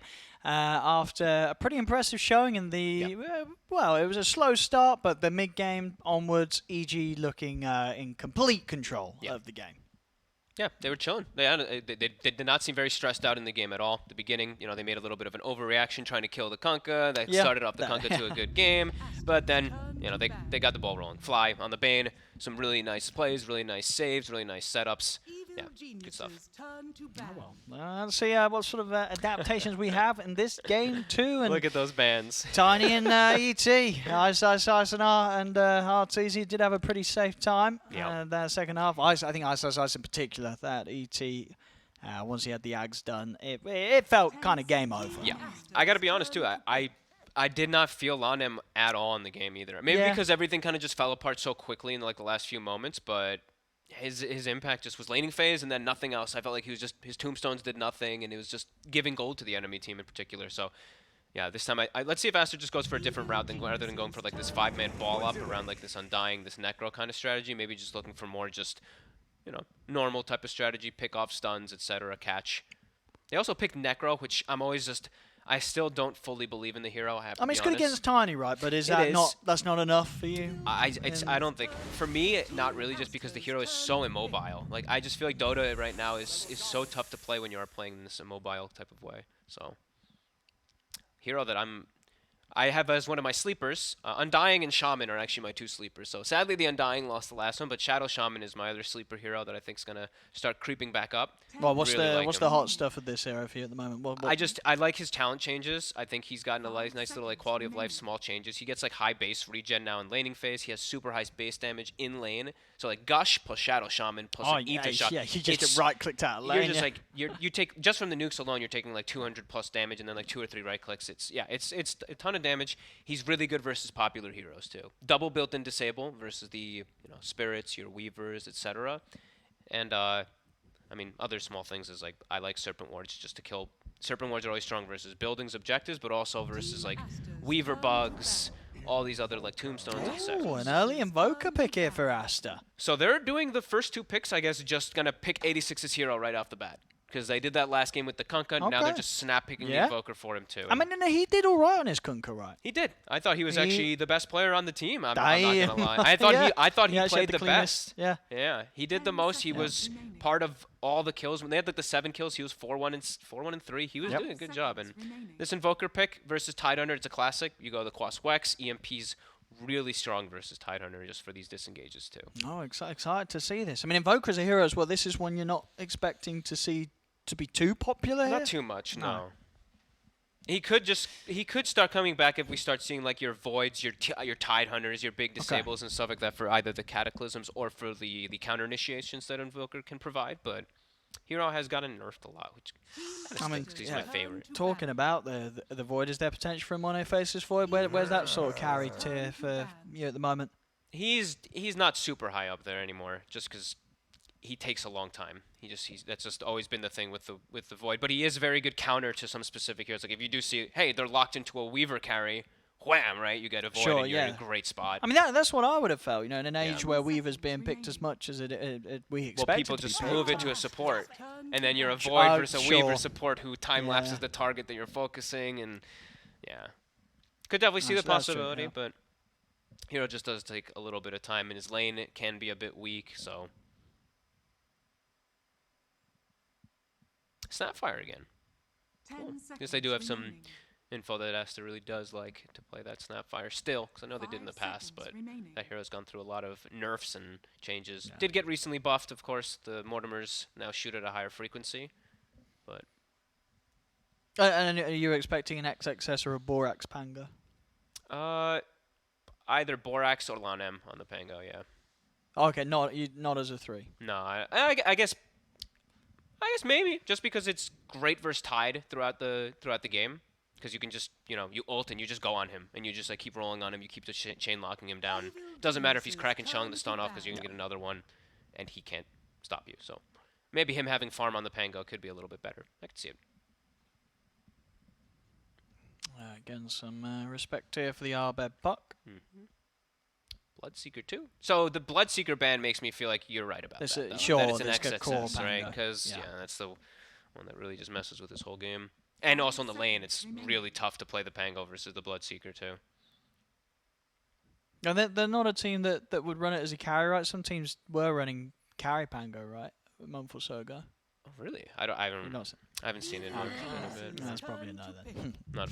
Not too much of a fan of it at all. Get the Void Spirit, so that's the Abed hero versus that Invoker. Love Void Spirit right now. Super high burst damage as well on this hero. And you're already seeing again, right? Pango, Invoker, maybe some limited subtype disables for a 10 Void Spirit. seconds Sure, remaining. Cold Snap can be a bit annoying, but you can just assimilate. Now, would you go with slip the line in again here? I think after that last game, they might be put off of it. Really, you just weren't too sold by it. Mm-mm. And you Wasn't do it- want to play. It's like you ask Borax, a player like him. You want to play line 2 games in a row, right after that game. Well, where's the Earth Spirit anyway? Earth Spirit's good against the old, like the Shaman, right? Getting on top of this hero, interrupting the shackles from a distance. Could go for it if you do run a 3-position Pango, though. Then you have double melee as your off lane, and then if you run a 5-position Pango, then you have double melee support. So maybe not the best, but Yeah, I mean, yeah. Definitely going to need some catch, though, here. Catch and interrupt against the Shaman and the Void Spirit. I'm gonna do the Lich. So stronger laning. It's one of those heroes that can make it a little less appealing for the Void Spirit. Oh, we're getting We it. knew we were gonna get it. I mean, We knew we were getting it. Yeah, the good old Pudge game. Let's go. Like that's what I mean. You ask Borax, you're playing line. He's like, pick me Pudge. Like, I mean, what you think of Borax, Pudge, and XXS Pango? yeah, that's what it's looking like. Lanham, of course, on the Lich. Yeah. Yeah, I like it. 10 I like it. seconds remaining. Sure. I think it's, people said you're going to have to save eventually from the 5 Pudge. seconds remaining. And Lich with the shield, it suddenly makes it a little harder to get in onto whatever Monet's hero is going to be, and for heroes like the Void Spirit to burst them in the combo. Yeah, they absolutely love this Lich. This is one of their biggest picks that they're doing across iLeague. Lich it's a lot of damage in the lane. Yep. You can harass pretty heavily. Yeah, and then they can even go for something like right now. I actually don't mind Jug. I'm not a huge Oh, Jug no, fan. I don't. See, Yeah, just listen. people talk about Jug. Hear I me don't out. think Jug's... Hear me out. Versus Tidehunter. You're versus Tide in lane, Tide in game. You have a Lich on your team with the Frost Shield. It's a hero that they used to play a little bit, so I'm throwing it out I don't there. know, yeah. I'm I not think it's sold on more Jug. likely that we get like the Svens or the Could the you other not just combo? Can you not just go full beef? Get something like a Spectre for Monet, something that you're just going to be able to keep alive. I mean, are these hero VG going to be able to burst a Spectre at a certain point? I don't think these 4 heroes would do. that You easily. can't pick it into Undying. The lane's too bad. Or just- In mid game, when you haunt, if he drops Tombstone, you don't get you're never gonna desolate. The zombies break your True, desolate. And they don't have a great lineup for getting rid of the Tombstone, Exa- really. yeah. So the Tombstone is going to be pretty strong this game. And if you get punched by Undying, then your dispersion is kind of counteracted entirely because you're taking that extra. I mean, damage. EG agree with you. Dude, I'm telling you, the Jug was good this game. I am 100%. They're on the same track as you there. 100% the Jug was Yeah. good this game. Yeah, Okay. this is a good ban. Because I think this lane would have been it's too much of a problem then. Ice might just chain feed. And then your Shadow Shaman might not get off to a good game. So I think that's a good ban. Can you still do that thing where Pango rolling about, Pudge eats them, Pudge walks around, he's knocking everyone around with the Pango ult Yep. inside him? Yep, that was still Yeah, working. Yeah, I that's- mean that's yeah. very gimmicky, but could see it. I always hope to see stuff like that. Mm-hmm. Oh, Terrorblade there, the final bound would have been nice. I mean, these heroes like the Undying and Tide would be able to set the playing field perfectly for a carry Terrorblade to stand their ground and beat through the targets as they struggle to run away. Ban the Luna. So that's one of the other heroes that did run with the Lich. The Medusa's the other one. A lot of Monet's heroes are just out of the pool. you know what you're laning against, right? The Yeah. Tide. There's got to be heroes that you're very happy to play the lane against a Tide, right? Still, Tide's not the no. What do we pick hero? Surely there's still a lot of heroes that feel good against him in lane. Jeez, just do you want to go for something like a Life Stealer, which is a bit out of the Oh, no, a not bit a out Life there? Stealer. It's not. If not, you just go for your usual Svens, but then you're playing into the kite of the Undying. So Yeah, you probably want a ranged carry, but then you're not utilizing Frost Shield. So okay, I like that. That's a good one. That's a nice in between of everything. Gives them good mixed damage. Hit the Tombstone. Hit the Tombstone. I like Clear the it. zombies, and actually have kill threat on Tidehunter. Okay. The Pudge just throws me off completely, but I mean, that's great. I'm always happy to see a Pudge. 10 seconds It's just one of those timeless, fun heroes to play and to watch. Yeah, I mean, it's now Unless more, it's been picked by one of your teammates. yeah, But, now more viable than ever, though. Hooking range creeps is viable. It's great. You get money. easy farm. Yeah. And EG, still waiting for Arteezy's hero to close things up. You've seen a gyro. What do you think Arteezy's eyeing up right now? Maybe the lifestealer for himself. Maybe lifestealer for not himself. a bad lifestealer. You got the Vessel and Void Spirit. He likes Arc Warden a lot lately, but Okay. it's quite decent versus Gyro. Yeah. So he's going to be laning versus Pudge Pango. I mean, he's got a free lane. He just gets to pick and choose what he wants. Oh, that is okay. Yeah, that's a really Feels good bad one. for the gyro. That is probably the best actually versus the Gyro in the game, and also for the lane is Double melees. really rough actually for Aster as well. That's a really good pick, and that's an Arteezy Razor classic. It's a scary lineup here from EG. I don't know if Aster's going to get the chance to have as much of a game as they did in the early game last, as we saw in game 1. But let's hope. They've got some fun stuff. We've got 86, the stand-in. He's ready to waltz up and bring out his Invoker here for the team today. And, also very noticeable Borax on the Pudge. He's going to be moving around the map, looking to shake things up. Yeah, and again, it is. I mean, this time EG doubled down on Teamfight though. They have crazy Teamfight, pretty decent. I guess pretty decent, pretty much decent everything. Good catch, good push. On the side of Aster, they do have good Teamfight. They're lacking push for sure, and I guess a little bit of like the initiation front again. Shapango is pretty decent at it, but it's got to be XXS to just lead every single one of the fights. Yeah, because it could be pretty tricky to catch Arbed. I wouldn't say the best lockdown, right? No. Unless you're getting in with some Blink Rolling Thunder Why don't I have this set? What is that face? It's the tongue, isn't it? That's the new one. It's the one where you shackle. It's I believe from the Diatide set, right? Wasn't it? I thought that was a difference. I know there's the tongue. shack. Oh, really? Oh, okay. I think this is the. Yeah, I imagine it is. I mean, Well, he's he got a looks big like it. tongue. I That's expect true. him to use it. That's very We'll see. Here we go, ladies and gentlemen. Game 2 of Aster versus EG. Some fun heroes indeed, but overall does look like a stronger roster here from EG. This last pick, Razor, looking very nice for Arteezy. Yeah, his lane just looks, like we said, just looks very free. Unless he gets like hooked over and The over lane, again or the something carry like that, it looks matchup. great. And it's an Undying versus a double melee as well too. So if they get double decayed on the side of Aster, it's going to be really problematic. See the level 1 smoke if they can find anything. Both sides at the ready.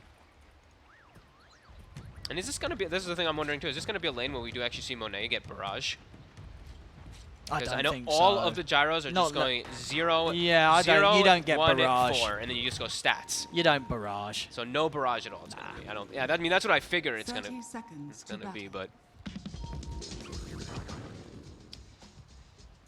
they do have decent kill threat though on Tide with like Frost Blast plus it. That's the only reason why I think perhaps, but I don't think he's gonna get it. He's gonna do the usual. Let's be honest. And maybe a Borax pops off. Maybe he does. A Pudge popping off can win any game. It really can. If he hits every single hook, they're an excellent hero to really get in the minds of your enemy. And it is a break of the static link, right? Like if he links Monet and he Hooks instantly hooks Monet or That's true. Arteezy, you can break the link. He can hook them apart. So same thing for Tornado. Invoker does have decent ways to give the Gyrocopter opportunities to disengage, but I think we'll be looking for like these 4 stabs and whatnot to be able to try to protect each other. And also, What's that? I'm trying to think if I've seen this interaction, but The Pudge eat? Are you thinking? I'm seeing it it- continues linking. are you sure? Yeah. It doesn't attack. Final answer. Oh jeez. Uh, I'm 80% sure. I feel like I've played it and it stops the link.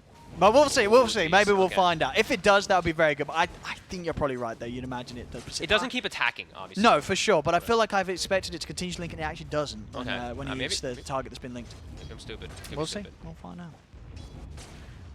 And here we go.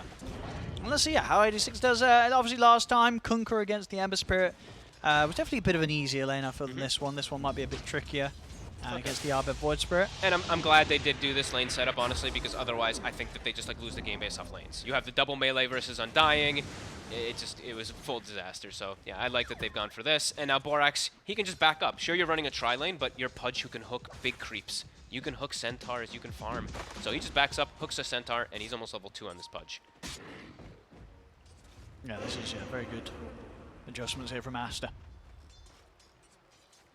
And of course, EG not showing any signs of forcing the favourable matchups that they were coming into the game with. They'll take what's given to them here. Mid lane. Oh, they're dancing around pretty low. He's got the fairy fire, so he's playing pretty bold. Not bad. He's got his bottle now. He's good. Borax at the ready bottom. He's got the hook. They're level 2 on both heroes here, on all 3. Fly. We'll be okay. Not really an easy hero for Borax to kill this Undying in lane. It's still pushing Arteezy off wave. He's got 4 CS. I guess he's just very concerned about getting hooked if he stepped up. Well, because if he gets a missile on him, right? If a missile just gets stuck to him, easy hooks. It's just guaranteed pretty much, no matter even if he runs all the way back. Yeah, and they've got the 3 of them there. XSS. Sure. Up top. He's still got the swashbuckle. He's chilling.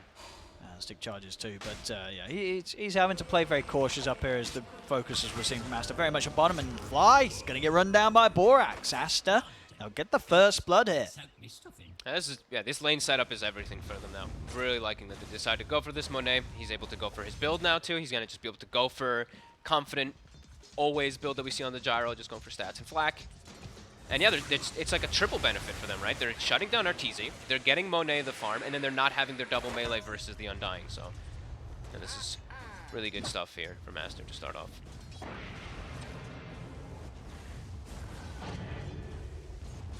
Mid lane, slight edge here for Arbed. But 86 not falling too far behind at all. Courier. Oh, okay. 86 is rushing. I guess he got 1-0 and then he's just rushing for the phase boost. So thought he was going to go for maybe more base damage, as we've seen sometimes from these invokers, multiple nulls, but it's okay. And he's just poking Abed. Abed steps up, just gets hit like 4 times.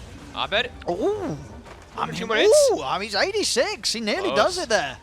He nearly does it. I mean, some very nice moves and aggression here from 86. Now we'll step back and crit. Being the bro there. Steps over, Salve at the ready. Arbed able to return straight back to lane. One thing that this is giving is it's giving Ice Ice Ice an absolute free game. Yes. We saw what happened last game when that happened.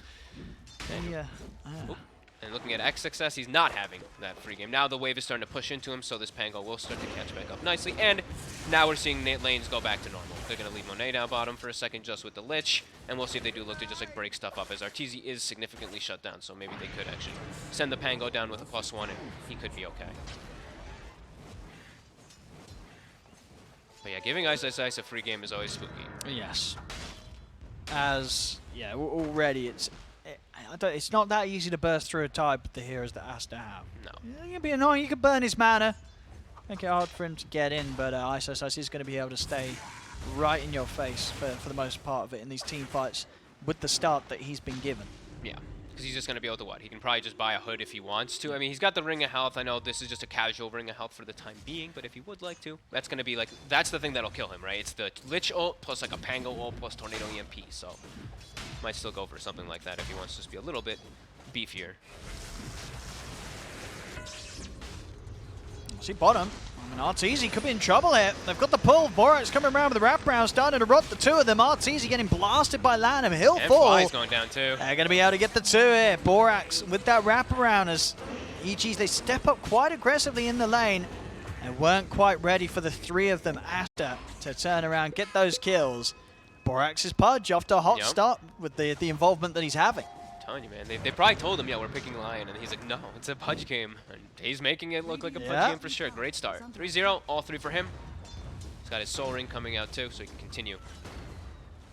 And yeah, continuing to, the good thing is too is like, you're able to keep Monet bottom. I thought maybe they're going to look to break it away soon because Borax was moving, but no, they're keeping him down there, continuing to shut down Arteezy.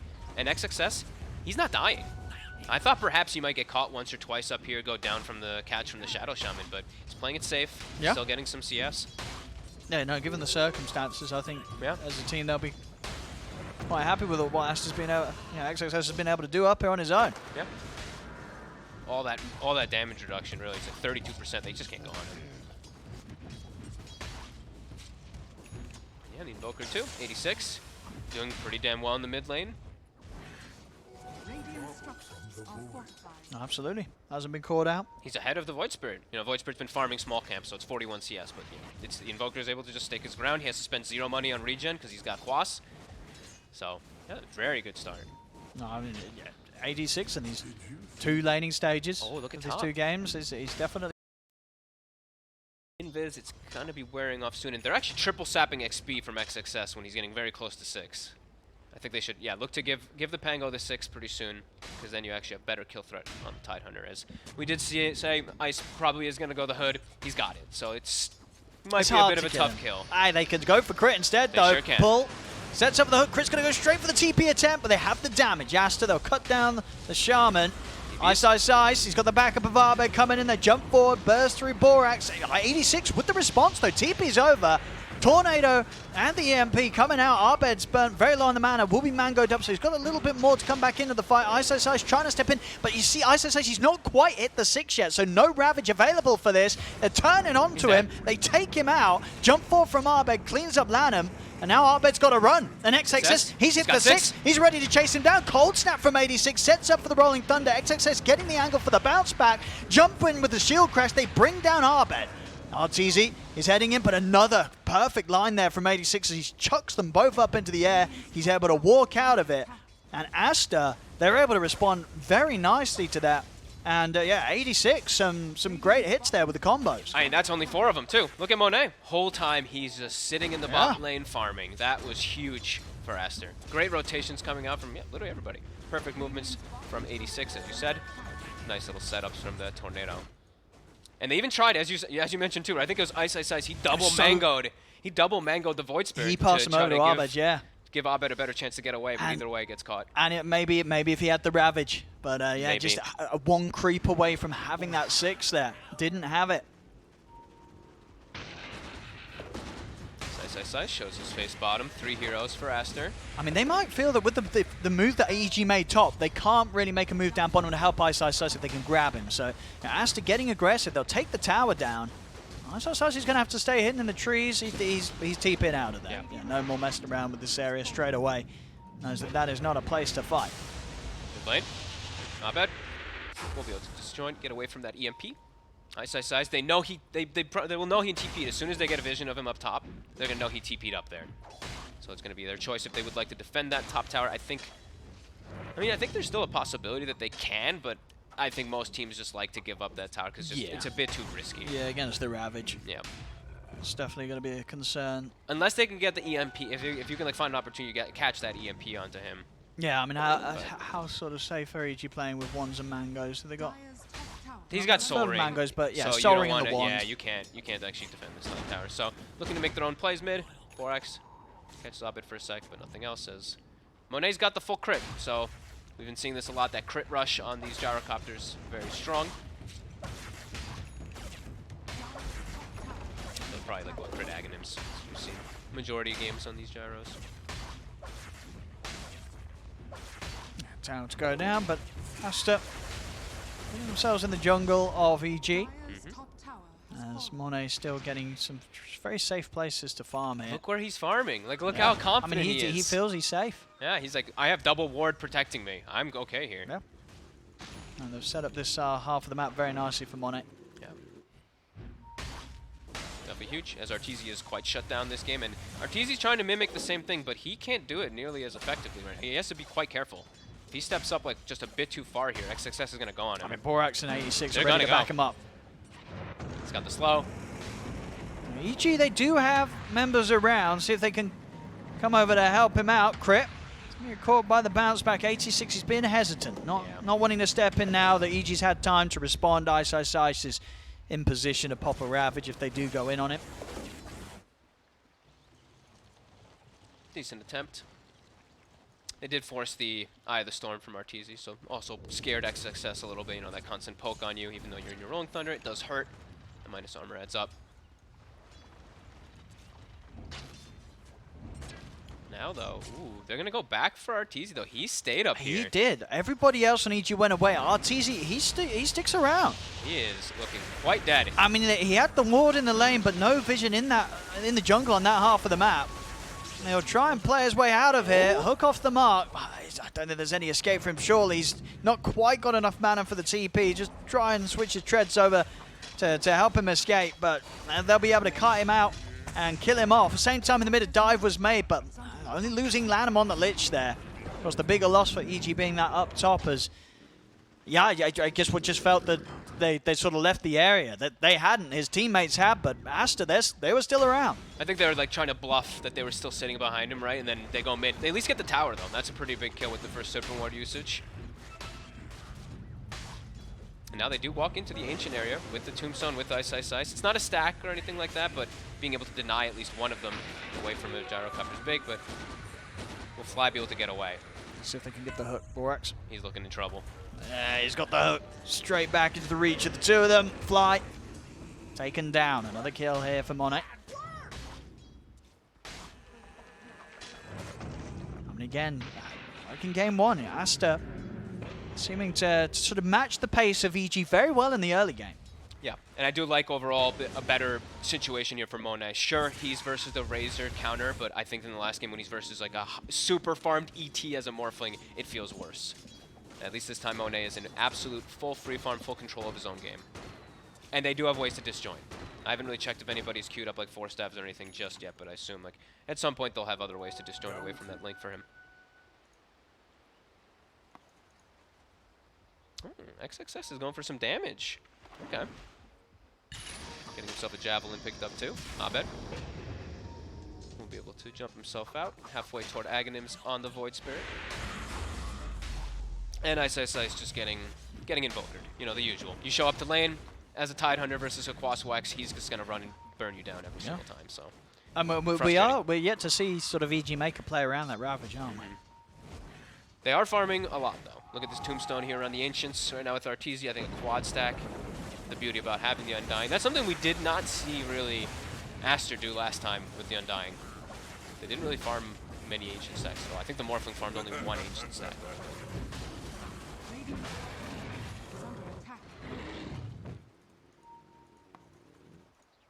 Crit and Abed on the hunt. Crit doing the build that I've seen him doing all the pubs, too. Just 1-4-1. Just maxing the Hex. See if they can actually find something here. Monet. Backed up vision. by Lanham. They're on him. Can they burst him? Sure can.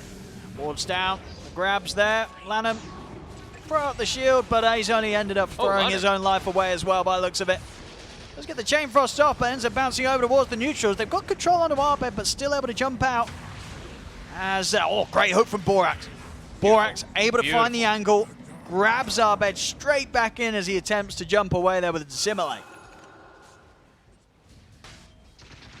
Do find Monet though. They slow him down finally, and it's something you always have to be careful for. It's just like, oh, this hook. He's got a blind. I mean, he's gonna live though. Yeah, but that was a blind hook. I mean, he's hitting them. He is hitting the hooks this game, Borax. He certainly is. 4-1 of the 3. Blink Dagger done. That's pretty nice. That's very early. Having a hell of a game here for sure on Borax. But yeah, definitely something you have to watch out for a lot of times is just the Mass Serpent Ward damage. You know, Crit, he's starting to get farmed too now after that. He's got his lens. But yeah, that's always something that catches people off guard, I'm pretty sure. Well, let's see what they're able to do. You know, Borax with that blink, I'm sure they'll want to get straight back on the map and catch someone out. We're heading over into the jungle of EG, but as you can see, Ice playing over Aster's half of things. Yeah, they're keeping the 3 heroes bottom. They're keeping Gyrocopter for the most part now inside the Ancient, so he's fully protected. A very awkward way for EG to try to get into that Ancient area. But EG, I think they're happy with the state of the game also right now because they're getting to catch up. You know, that was that pretty good lead there for Aster, but it's gone. EG's now farmed another Ancient stack for Arteezy, so he farmed a quad stack into a double stack, and he is now only 500 gold behind the free farm Gyrocopter. Yeah, very, very close to his BKB for the next potential fight that EG will look to get him involved in. And then he can stick on the gyro very easily. You just BKB, link, run right through everything. There's not really a whole lot of anything that Aster can do except for punch hook and disengage in some type of way. Is under attack. Ooh, crit. 86 on the hunt. Looks like EG there now. Arteezy's rather close. That's the best. If they catch Arteezy, it's huge. It's right before he's going to have the BKB done, but he knows something's up. Yeah, they're pinging it. Sees the hook flying out in an attempt to grab crit, and they're straight out of there. And now they know they have an opportunity to get into the Ancient area, so they're walking in looking for Monet. Shows himself mid. Even with the Ravage under the tier 2, would probably be a little too far for EG. Yeah. They have the blink, but yeah, it's too much of it. And they're very close to stuff. Abed's about to have his Aghanims too. Oh, try for 86, but 86 very quick with the Tornado. Ravage still comes out. A hook save attempts there from Borax, but won't be able to grab 86 as 86 falls. No steps. XXS jumps in. He's got the shield crash, the Rolling Thunder. He's taken down Abed, and now he's going to have that angle to permanently lock down Fly. There's no escape for the Undying. They get the Invoker, but Aster, they'll take down Abed in return, plus the support on top. And it actually, like, you know, if you hook the Invoker, he lives, but you don't probably get any of these kills. The fact that he hooks the Void Spirit, he forks is the second Astral Step, which allows him to get the kill and now move into tower. So, yeah, it ends up being a pretty good trade there for them. Absolutely. Now straight down the mid, tier 1 tower. Fortify will buy it sometime, but Aster, they're not going to go anywhere. Even with the respawns coming up. Bam, there's the Axe. So Monet going to have a much faster farm rate now than Arteezy in comparison. We'll see this again. Very quick reaction there from 86 to try and put a stop to the combo, but nothing that could be done.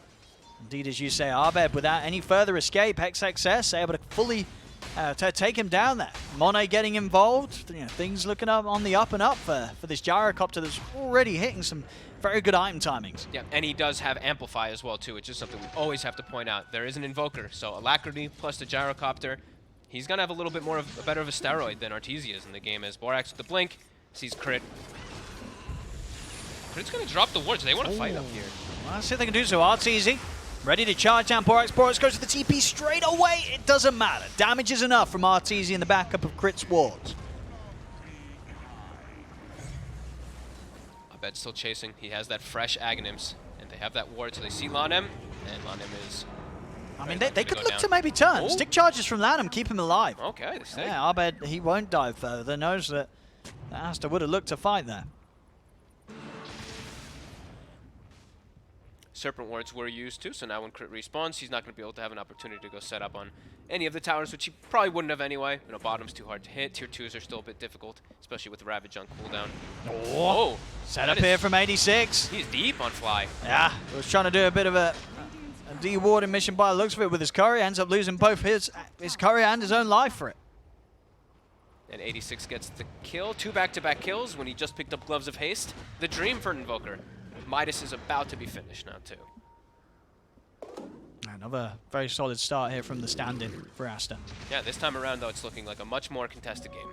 Yeah, you feel that this time around we've just not had that period yet where EG's just getting to do what they want and Aster's not quite moving together or making moves. This time around, Aster incredibly responsive. Yeah, and I feel like Aster this time they're getting to do a little bit more what they want, where EG is trying to force some type of moves when they get some timings, because Arteezy was behind.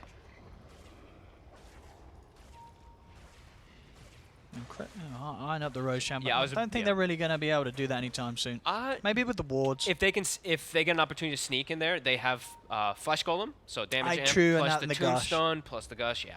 Okay. So definitely an opportunity if they see Aster just way too far away. It's still a bit spooky. The Pango, Invoker, and Gyro. It is spooky. Pudge as well. These heroes get any sort of idea that you're doing that, Aster will do a good job of fighting EG and breaking them apart around the confined area of the Roche Pit. I mean, at some point, too, if Fly is ever able to get a Shard, you know, a Fly and Shadow Shaman can solo it. The Undying plus the Shadow Shaman. Because you just you ult and you just punch and you stack up infinite zombies. They're actually just going to go for it now. I think this is what... Okay. Yeah, I mean, I think they're going to be able to get let's see how quick it is, indeed, as you say, with all the amps and stuff. It's scanned immediately, though, so they're aware. They need the Pango over it first. They need to have some sort of jump from XXS. They're going to fight this. This is a great place for them to fight. The hook. Ooh, actually misses everything. Very close. But they're still going to be able to roll in. Roshan getting the bash off onto Arteezy. He's holding on for the roll for now. They want to look for the perfect time to go. Oh, very early call down. Maybe just for some information. Get some vision. Yeah. dying though. The wards and the Oh, that's a tombstone. good remnant.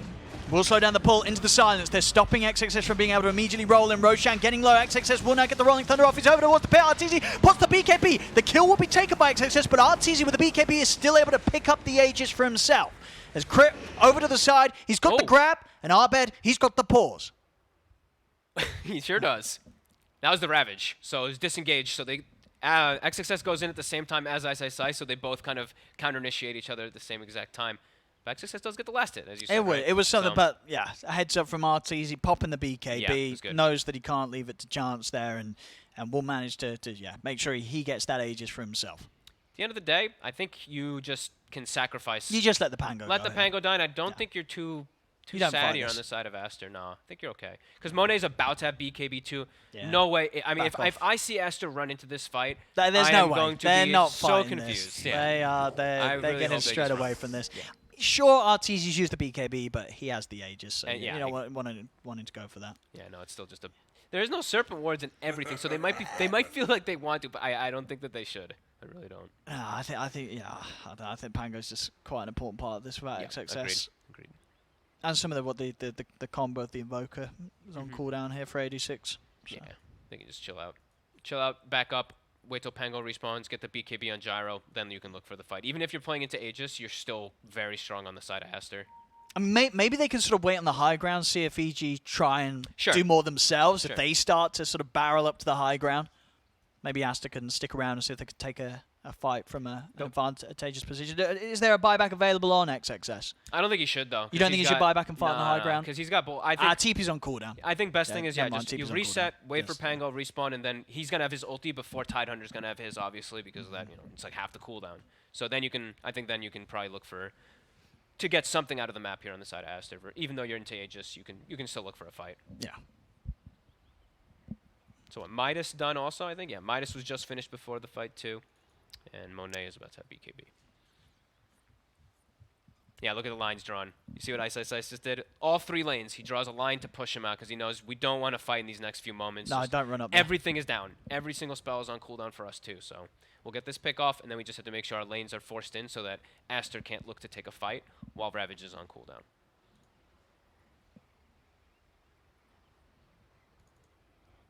What was it? It was TS, right? Just TeamSpeak? some communications issue at the moment on EG's side of things. Hopefully they'll be able to resolve them shortly. And we'll see if Aster can continue to maintain control of things. Now, this Aegis might be what EG need to sort of be able to find these objectives that begins to step the game in the same way that Game 1 did, where EG were able to make those moves that Aster didn't quite have the means to deal with. But yeah, as you say, without a doubt, definitely expect a closer game of Dota in the upcoming minutes of this game as opposed to Game 1. Aster with a much better hold of this one. They just have to watch out for positioning on supports, positioning on Pango versus the Void Spirit is going to be one of the bigger things on Aster because the AoE silence is crippling. And there's now going to be 2 different ways for EG to start fights with like Ravage and with the Void Spirit like this. So Aster, the fights aren't going to be easy for them by any means, but as long as they can keep Monet alive and buffed up and keep themselves alive, like these 2 supports alive as long as possible, Monet is going to do the damage for the team. Oh yeah, absolutely. He's huge. Yeah, and there's not going to be a lot that they can do to stop him. I mean, Link being the biggest thing from RTZ, but Almost forced F done on Lanem. yeah, so they've got ways to break it. Yeah. And all right, about to be underway. Oh, nice. I didn't actually notice that either. Didn't point it out, but 86 also found a Fey Grenade. So another really strong item on Invoker because With the cold snap. Cold Snap plus that, and also just keeps vision over him. It's always really nice. So The kill's taken, and yeah, back it up. back up from both sides here. Borax is still waiting for an opportunity. He's playing around his ward, but yeah, Radiant Scan is set up, and EG won't fall for that. So it looks like the solution to that the Aghanims of the Void Spirit, Borax, he's just going to go straight BKB, which I actually really like on the punch. That's going to make him... He's going to be really annoying in the fights. Like a blink BKB bite onto the Razor, like he can actually cause a lot of damage. Yeah, nothing to stop it. Yeah. So I actually really like the choice of him going for a more greedy route rather than going for like the supporty kind of 4 stabs for the team. He needs to have his own impact in it. I like it. And he's farming. He's still hooking these big creeps every now and then, as we see. I mean, what can EG do with this Aegis? What at the minimum do you think they're expecting to achieve with this Aegis on RTZ? It just farm and stall. Like Ice here, he wants to just stall this tower, but he steps up a bit far. Might be dirty, yeah, with the Dismember into the Sunstrike. Nicely done. Can't really underrate an Aghanim's Crystallis Gyrocopter. You've got the magical protection because you've got that hood on the Tidehunter, but yeah, he still hits like a truck. And EG there, the rest of them looking at this bottom lane. XXS going to try and hold it a little bit on his own, but with the wards down, they'll have to let it go. It's Aster. And keep the pressure on the top tier too. Nice sneaky ward there from Lanem, placed behind the tower on the bottom left side. Some good continued farm here as well, getting a quick stack hit. The Ancients, Monet, cleaning them up. Jeez, he's so big. This damage with Daedalus. When he gets that one. 2,500 above Arteezy at the moment. Yeah, I mean, him and Borax walk in, BKB's popped and on Borax, and yeah, there's not going to be a lot that EG can do to save whoever's dismembered. They're going to die every single time, unless they can somehow focus the physical damage onto this Pudge to kill him. This ult will just hold any of them down long enough to be killed off by the rest of Aster. Yeah, it looks like I thought they were maybe look to take a fight because that Ravage was down, but it seems like they got what they wanted. They got the top tower, they got the stack as you mentioned before, they got a deep ward down to watch that ancient area too, and yeah, now it's just Borax. They're giving him the farm. Like, they gave him bottom. Like, Monet was actually going to Gyro, and they gave it to Borax. So really prioritizing BKB, because yeah, if he blink, BKB bites like even Void Spirit. Yeah, and they're able to stick on him, they can kill him. So, yeah, oh yeah. Yeah. Definitely some cool stuff coming out here. I like that they are giving him that prio. Yeah, Daedalus very close from Monet. Huge amounts of damage here. Coming up to just 25 minutes into the game. Ravage back up. Ice going for refresher. More than halfway there. And on the other side, Crit is doing kind of the same thing as Borax, as a Shadow Shaman. He's going BKB too, so the Shackles plus the BKB. Ice. He's looking for a bit of a setup. The mana. How much they want to go in on him here. Look at the quick heal and the mana boots from Fly, but Rolling Thunder comes in from XXS. Ice. I mean, he's been watched by the rest of his team. Is there anything EG can do to keep him safe? The blast comes in. Another cross-buy there with the Rolling Thunder. Ice is gone. EG, they just can't really get a team fight together around him. Arbet's going to try and jump over towards Lanham, but Lanham, he won't quite die. He's off the side. A hook attempt to save XXS from the link, and it'll be enough. Arteezy doesn't want to chase up anymore. So EG, even with the full 5, the Aegis on Arteezy, not able to find a good fight there. Sunstrike attempt onto Crit, won't catch him. They're hiding in the pit, but Borax will find him. Hook straight in, catches Crit. This game too, it really looks like sort of the opposite. We're getting this point where it seems like EG's a bit all over the place. Yep.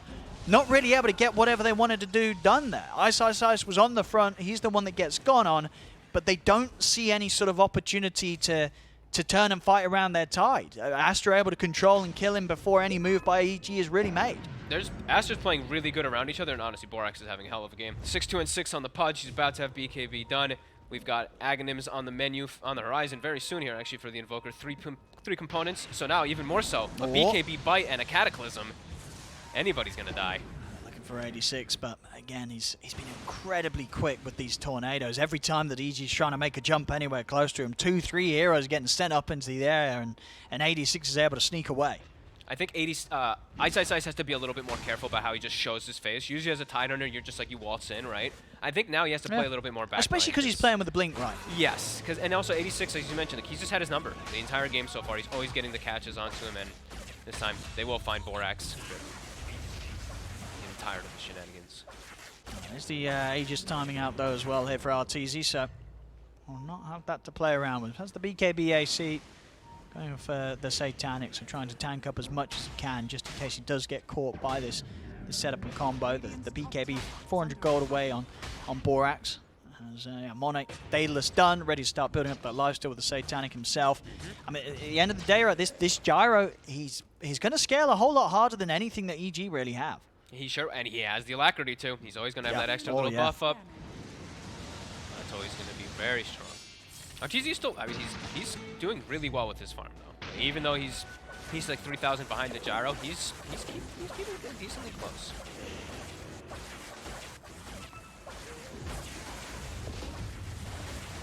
safe. See how much They're sort ready. of...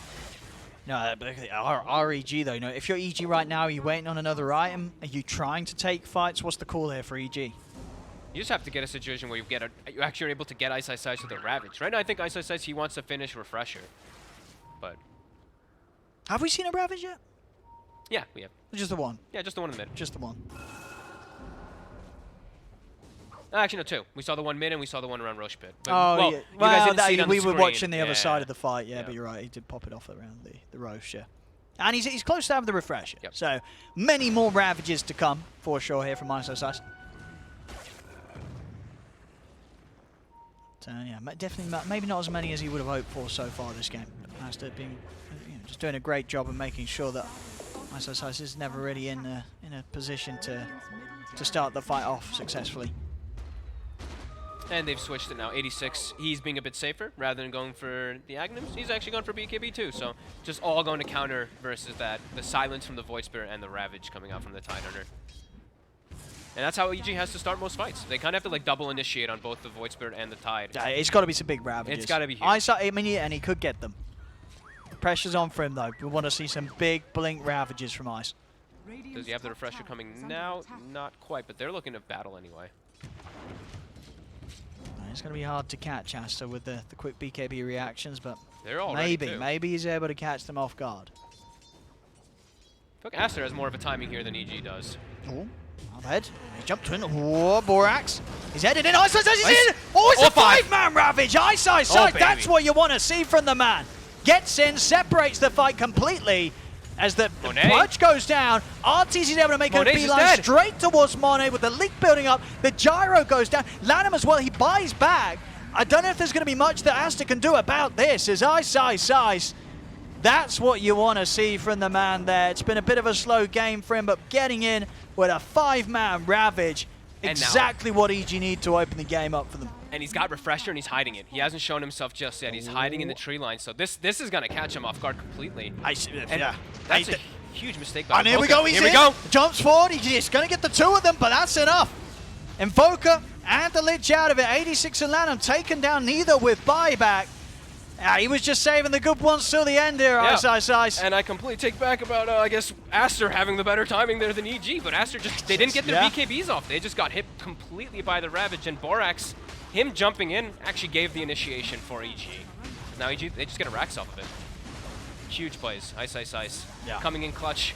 Absolutely. Per usual. Played it patient, played it slow, didn't want to blow too many Ravages early. He only goes for the big ones, and that'll certainly do it. To getting the racks in the mid, off the back there of Ice. Wow.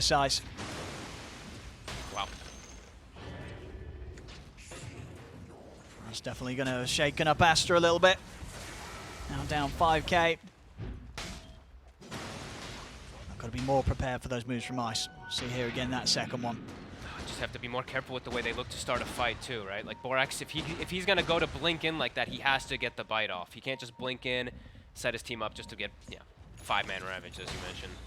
And now Roche back up. Crits in there. EG, full items finished up. Artesia is now finally past Monet in the network. Go around Ice. the pit. I mean, already fighting out the outside of it. Ice. He's been caught by Borax. Been down as well. They're trying to get him out of here with the Glimmer, and might just do it here. He's out to the side. Shackle from the low ground. Crit gets the grab onto Borax. Jump up to the high ground from Arbed. Borax is gone. And now, yep, they can't contest the Roche without the Pudge, and that is a devastating one. Aegis as well as the Shard. And now the Refresher, the Refresher, is going to be back up. So Ravage plus Refresher, and that next fight's going to look even harder now for Aster. Tower is under attack. Not bad. On the prowl. It's going deep. The jump in onto Lanham. He's able to get out of this. He's going to try and turn and grab Artesia. Arbed jumps in again with another Astral Step. Chain Frost is out, but there won't be any bounces to be made here. Lanham goes down for 40. EG, they've got the push coming in on the mid and the top. They can look to swing over and take another tier 2 tower. Just the whole game just completely flipped over just after that. Like Abed's now like level 21. He's got Octarine. Can't catch him through the Astral Steps. Everyone's got every item they need. Crit's got a Shard, almost a BKB coming. Arteezy's unkillable now. Like this Gyrocaptor now just can't fight him at all. 30 armor plus a Satanic, even if he is Alacrity. Just how quick things have changed. I mean, the high ground defense. They have a pudge. Yeah, No. if you want to look at this, like the graph, we did have that one up for a second. Win probability was literally 50-50 until that Ravage, and now it's 93%. That's how quick it just... That's 7%. It's a good hook from Borax. Borax gets some nice hooks here from the high ground. They can still turn things back around, but it's going to be hard. Yeah, 10k up for EG, and yeah, EG just full momentum now. And double Ravage, it's always something just way harder to fight into, as we have seen, you know, XXS, he decided to play more of a selfish kind of build, going for his like, damage and all that, but no matter what, he can never match the team fight that a Tidehunter is going to bring out when he's able to go for a refresher. As I said, and it's not easy to do either for Ice. He's up against these BKBs, but in that last moment, he's certainly made it work. Aster, they've got to be very responsive with the BKBs. They've got to be prepared for those jumps. They can't get sort of tunnel visioned and baited in by the moves of one of them as Borax. Crit's just in. The grab. He's got the hair from a mile off here, grabbing him. Tornado will put a stop to it. Borax is able to live. He's going to try and reset himself, get the angle for maybe a hook. See if he wants to find anything. Rolling Thunder off to the side, bounces around onto Crit. Crit will go down. Ice. He's in with the Ravage. He's got the first jump on him. The second Ravage comes out, but the BKB was off in time from Monet. Abed trying to kill Borax underneath the tier 4s. It's not enough damage. Borax will live. As EG, they'll back out. That was the double Ravages being used there this time round. Aster, for the most part, able to keep themselves safe. The fight's not over yet, though, Gush. Into the Remnant Pool. 86 having to use his own BKB to keep himself alive. A very sort of heavy jump there from EG. Gets them the Pango kill, gets them the tower. But Aster definitely able to limit the damage. Yeah, limit the damage, but still having to just be trapped in their base for the moment, as EG just gets so much more farm from that. Sure, this has got to be the time to go out. You know there's no double Ravage. You have to do something big. This but would you be a don't time. Have, the thing is, you don't have your Pango. You've got Satanic done on Monet. Monet's pretty huge. But is it enough? Is sort of him on his own enough damage? And do they have that control to kill any of EG? And can you even get out, right? Like, you've got your bottom lane is pushing out a little bit, but mid's pushed into your side. Arteezy immediately went top and started forcing it too, so it's... What opportunity do you have to really catch anything? It's like Borax has to blink bite somebody, and Monet has to just be there already, and EG's just already full split out. 5 heroes just in separate places, everyone doing their own thing. Crit's farming Ancients, Tide's farming bottom, Undying's farming hard camps. Everyone's just doing their own thing now at this point. So Aster, they can't get anything big, and I think this is the right choice, Monet, as the game has gotten pretty much impossible for you guys. Got the Rapier queued up. I mean, as I said, these are the recipes you need for a turnaround, though. Gyro Rapier from the high ground, Pudge at your side, getting the hooks in. Yep. But as we're seeing, the big concern is if they get jumped by Ice. As you know, as we saw there, Ice, he's more than ready to blink past the barracks and look for these Ravages. So it's not easy. It's very spooky holding the high ground against the jumps that someone as fearless as Ice will be ready to make. And he's got a Hex now in a second too, so he's gonna have even further disable, and he's gonna have the mana guaranteed for the double Ravages without having to click Soul Ring or click Mana Boots. He'll just be able to Ravage, refresh, Ravage without any funny business. As Fly also have picked up a gem, so wards will be fully taken out off the map from Aster. They have one left up here on the high ground, which they probably want to defend. Fly, he knows it's there. As he drops the gem, and will easily kill it on the high ground. So Aster now blind on the map. Except for now, one ward they've placed in their jungle. So still pretty blind though, not much information. As Arteezy, level 25, and a Scotty. So, yikes. That's another hard counter to these ranged carries.